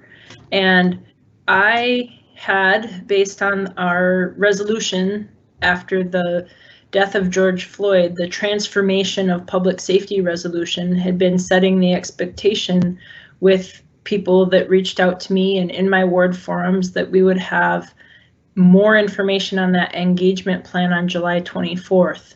And I recognize that, that was some kind of oversight, and so we're having that conversation here. But my question is there any timeline set right now, or even is there a length of time set to these 4 different phases that have been really nicely outlined? But it's really important to set public expectations. And when is the deliverable, or even more specific than that, what's the length of time for these different phases, or what's the timeline we're looking at? When is the deliverable due for phase 1? Because I just honestly today learned about a process to co-create the long-term engagement plan. And that's, I understand where you guys are coming from in that effort. And I appreciate that. I just didn't think that we were even gonna have that step. I thought today, now that we were learning what the plan was going to be. So I'm worried that this is going to be too much for any resident to really track. So can you help me understand timelines here, or when we'll be at the end of phase 1 yet?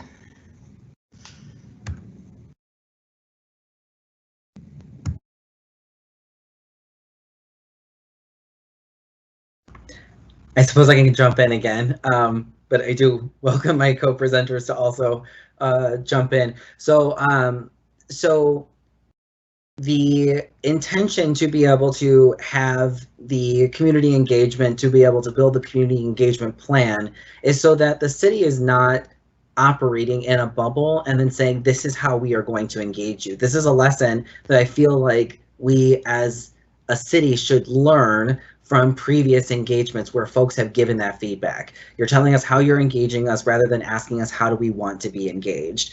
And given the fact that folks feel so strongly about this, this felt particularly important to build this particular phase into this work that's ahead. This pre-planning phase or pre-engagement phase is not meant to be long. It should be no more than a couple of months so that we can launch a full long-term community engagement, but there will be opportunities in the meantime to still be engaged. The structure of the community engagement plan will come before council, I would say in the next couple of months, but I don't, we as a work group, we as a core team are still hammering out the specifics based on the feedback that we're getting. And so I just want to be careful to not say like on January 10th, that's when this thing will happen. So I just want to be mindful of not setting that expectation. But we're happy to come back as a core team to be able to present with more specifics as we move through the pre-engagement process when we come back with the community engagement plan. Thank you. I guess I just have to say I really appreciate this extra step. You're absolutely right in saying we should be asking people how they want to be engaged. I think that the way that we might, the unfortunate way that I think we've fallen down is that we didn't say that in the very beginning or know that in the very beginning, and now people expect us to be at the beginning of phase 2, and that we would have had that beginning of phase 2 back on July 24th per our council action. So I appreciate this extra step. I'm just worried about timelines and setting expectations here. So you've cleared that up.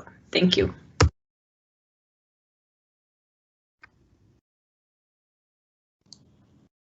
Councilmember Gordon. Yeah, thank you very much, and I really appreciate the work and the report, and actually I found it very exciting. When I saw the phase 1 and it said pre-engagement, I saw we were actually engaging in that. So that's an engagement part there. In fact, I would encourage us to hurry up and go ahead and launch the virtual opportunities to co-create the long-term engagement plan. Obviously, that's an engagement strategy, and also our digital survey. So I think the sooner we can launch those after the council finally and the mayor signs off on this plan, probably the better, because people will still be engaged. I also know that there's a lot that council members will be doing and have been doing to listen to folks and get them involved. So I really appreciated some of those ideas, and in fact, the more we can help facilitate, I think in the, maybe you referenced the meeting in a box idea in the presentation, but the sooner we can roll that out and get people doing that, and maybe they can even do surveys with friends in the phase 1 part about that too, to get more involved. It'll be critically important. I also don't necessarily see why we can't start some of that research. Not everybody, a lot of folks have already been doing research now for months about best practices and all that. And I know that was the first part of phase 2, but easily a lot of these are going to overlap, and we're going to be collecting research and doing research. And I suspect all of my colleagues have been, and many city staff have already been doing that. So hopefully we can get going with that. I think it's there's momentum here, and it would be nice if we can keep that momentum going in a thoughtful way. And I have to tell you that I'm just getting this report and hearing from you all makes me feel a little bit less lonely and a little bit less like I'm out on a limb, and like now we can start to gather our resources as a city community and help move forward with this healing and this engagement process that we need to do to move forward. So I think that is absolutely fantastic, and I really appreciate it. The one last thing I'd like to mention is that one of the best things that I did so far was figured out a way to have in-person community meetings. And I know that there's safety concerns and there's many health issues that are probably involved in these, but following all the the block club meetings, the impromptu meetings, the protests, when we were all together, or many of us were together for long periods of time, and we didn't see any big spikes from that necessarily in terms of cases of COVID.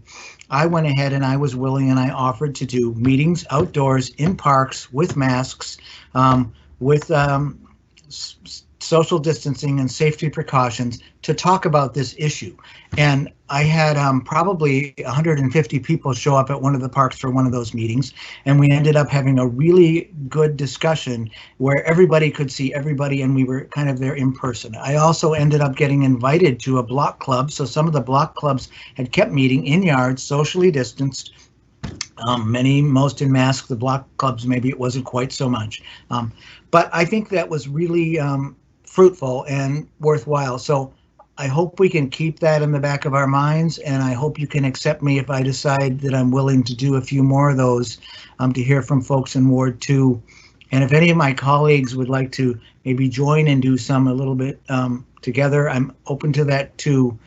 We certainly know that we have to use a lot of precautions and do it in a healthy way, but it can make a big difference. And I'll be excited to get started and working on anything. So you give me that survey and I'll start promoting it and pushing it out there. In fact, that's my big question is, what can I do tomorrow, or what can I do right after the next council meeting to help?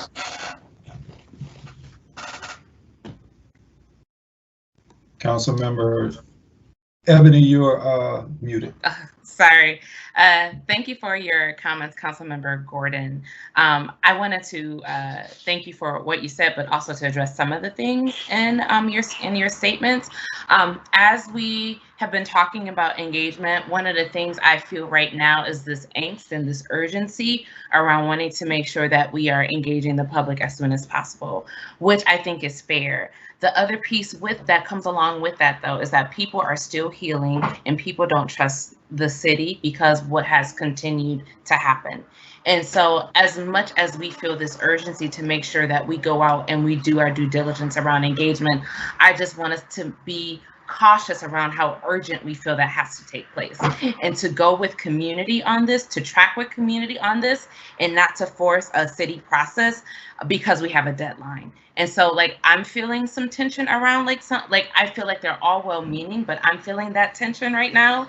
And so I can only imagine those who have been on the front line holding space since this murder happened are probably also anxious right now. And so I just really want us to keep that in mind, that people are hurting. People don't necessarily have the greatest sense of trust with us, with the city, with electeds, with staff, and that we're carrying all of that as we're asking them to engage in a process around community safety, no matter how well-intentioned it may be. The other piece about that is that I just wanted to go back to one of the slides that I named with the diagram around the healing, the research, and the engagement, to really emphasize that everything is like, even though we're really marking some really distinct phases throughout the process, those things, those elements are things that also carry forward in every stage. And so one stage might emphasize research a little bit more, but that does not mean that engagement and healing doesn't happen. And one stage might emphasize engagement more, but that doesn't mean that research and healing isn't happening. And so just because those are called out in really distinct phases does not mean that the other elements are not happening in concert with those, as well as things that we probably overlooked and did not name in that. So I also want to just articulate that, you know, even though phase 1 is pre-engagement, we're also doing research there. We're also doing healing work there. We're not ignoring those other pieces that are very necessary to the process. We're just really, for the sake of our own sanity and timeline, trying to articulate what are the key things that are happening at different phases. And so someone else might want to speak to some of the other comments you made. Like I think you talked about like how do we do this virtual survey right away? But if someone has an answer to that, I will go on mute again. Chair Jenkins, this is Brian. Unless somebody else is in queue, I can also respond to a little bit. Please, Mr. Smith, go ahead. Thank you, Chair Jenkins, committee members. To piggyback on a lot of what my colleagues have said, including Councilmember Gordon, and I think even Councilmember Palmisano spoke to a little bit, is that a lot of council members and a lot of staff have been doing what we presented you was what we presented was a framework, and within that framework, we didn't give you details about how every little step of that is, every little part that's going to happen and how it's going to play out. But we do know that there's a significant portion of that that can be filled out by work that's already happening.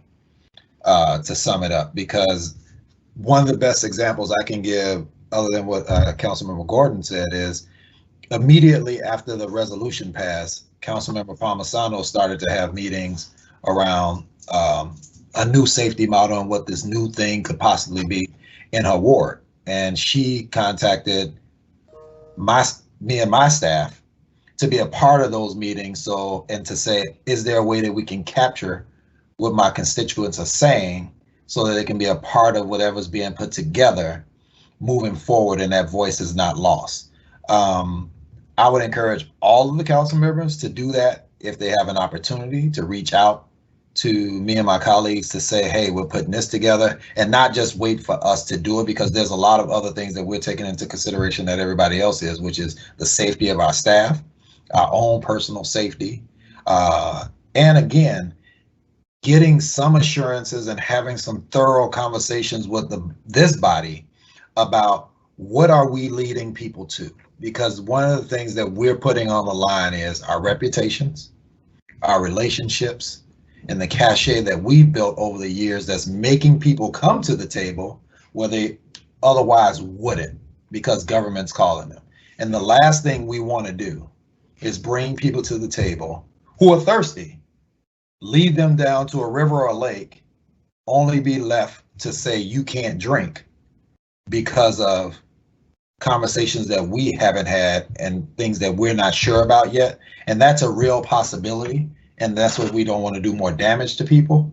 And so I think there's some other conversations that we need to have with decision makers, with policy makers, with electeds to say, look, this is a step we're about to take. We need some assurances that when we do these things, that people are going to get what they say they want out of this engagement. And so, and I think that can happen when we prepare, when we take our time. I mean, I think, has it been a full 90 days since George Floyd was killed?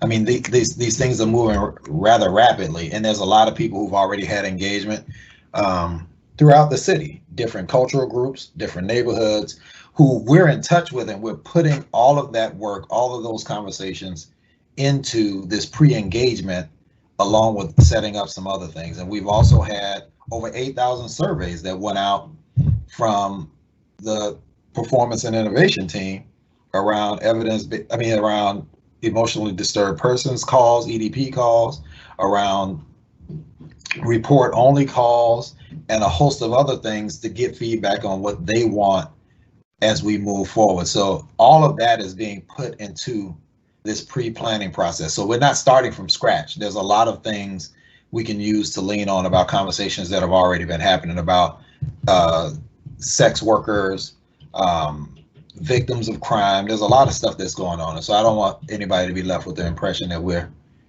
creating this model that's just blank and there's nothing in it yet, because you don't have a lot of specificity around dates of engagement. Thank you. I appreciate that. And I just want to clarify for the record, I never would have gone to the park meeting unless somebody hadn't asked me. So in a way, some people are ready, some people aren't. Same with the block club meetings. And so I think we need to be ready too, but I really appreciate all those comments and thoughts. And also for the record, I raved about 150 people coming to one. I had another one and there were 2 people. So some areas they're more ready than others and all of that. So thanks for giving me a little bit of time. Yeah, no, thank you, Councilmember Gordon and Mr. Smith and Ms. Adebayo. I actually hosted a virtual public safety town hall last night myself. I know maybe we got this in our mailbox, physical mailboxes in City Hall, but the 3rd Precinct did a huge survey and has submitted their comments to all of us. Again, it's a physical hard copy document, so it's in our mailbox. But I do agree that engagement has begun, and in engaging the community in developing an engagement plan is in fact itself engagement as well. Councilmember Goodman, did you have a comment or a question? I know you have a question in the chat. Do you want to bring that forward in the conversation? I think Councilmember Goodman had to leave the meeting actually, so I don't think she's here in the Teams meeting anymore. All right, thank you very much. Councilmember Fletcher.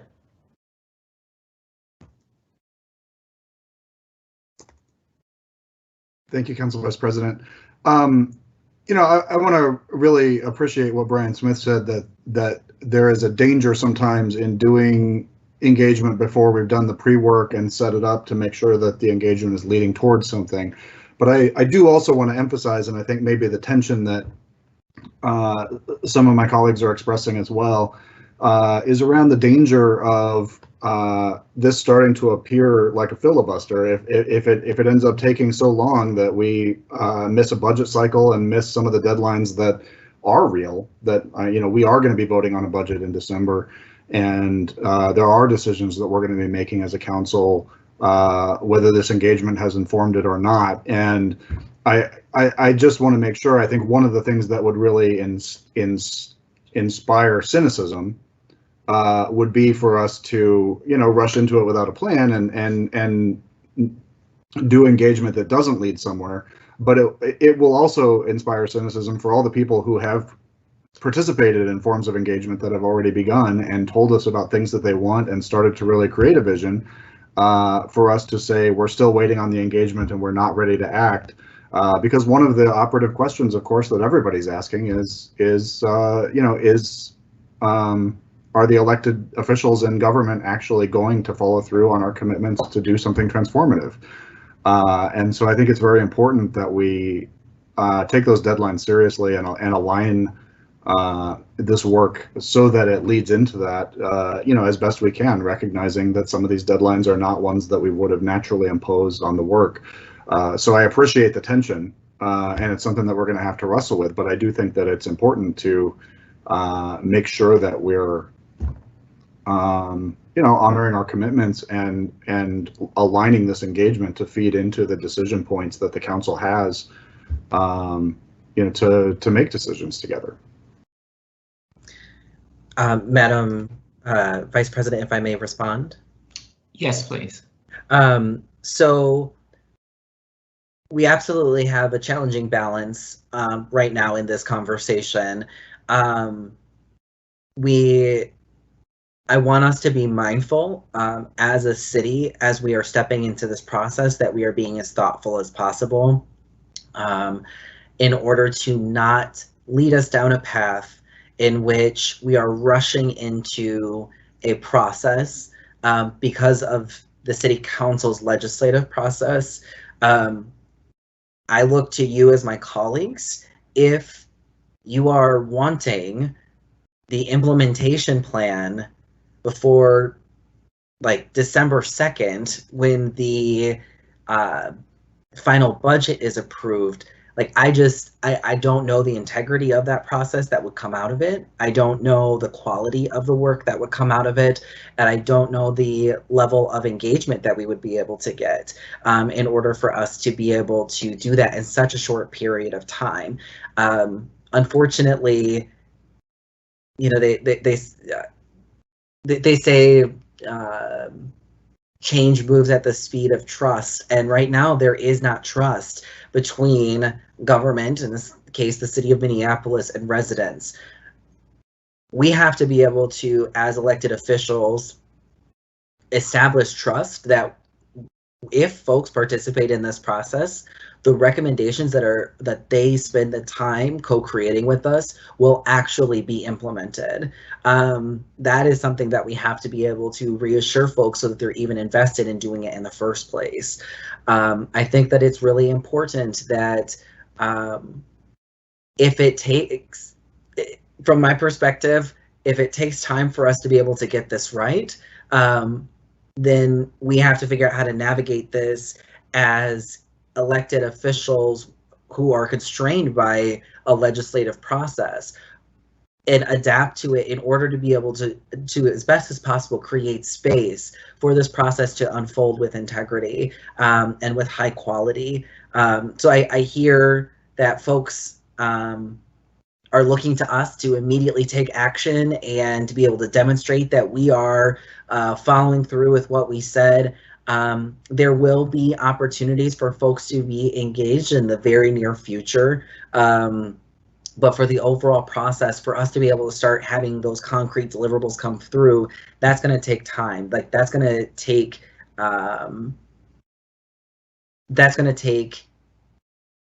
capacity. That's going to take support, bringing in our national partners, building out those relationships in different ways. Relationship building is going to also have to be a component of this. So again, folks even trust that what they do in this process matters, because based on history, folks feel that their voice goes unheard. They show up to the table time and time again. So I hear that we struggle with that balance as well of, how fast should we be moving? I would say that, I open it up to feedback from you all around what kind of timelines you would like to see so that we can take that as a core team and a work group and be able to build a timeline around that. But I would advocate for us as elected officials to figure out how we are able to create space within our legislative process for this process to be able to be done fully with integrity and with trust built and healing built into the process. Well stated. Are there other questions or comments?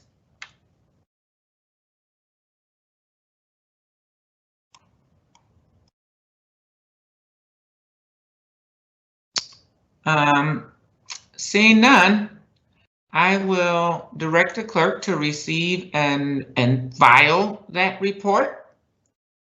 And with that, we have concluded all business to come before this committee today. And so without objection, we stand adjourned. Thank you, everybody.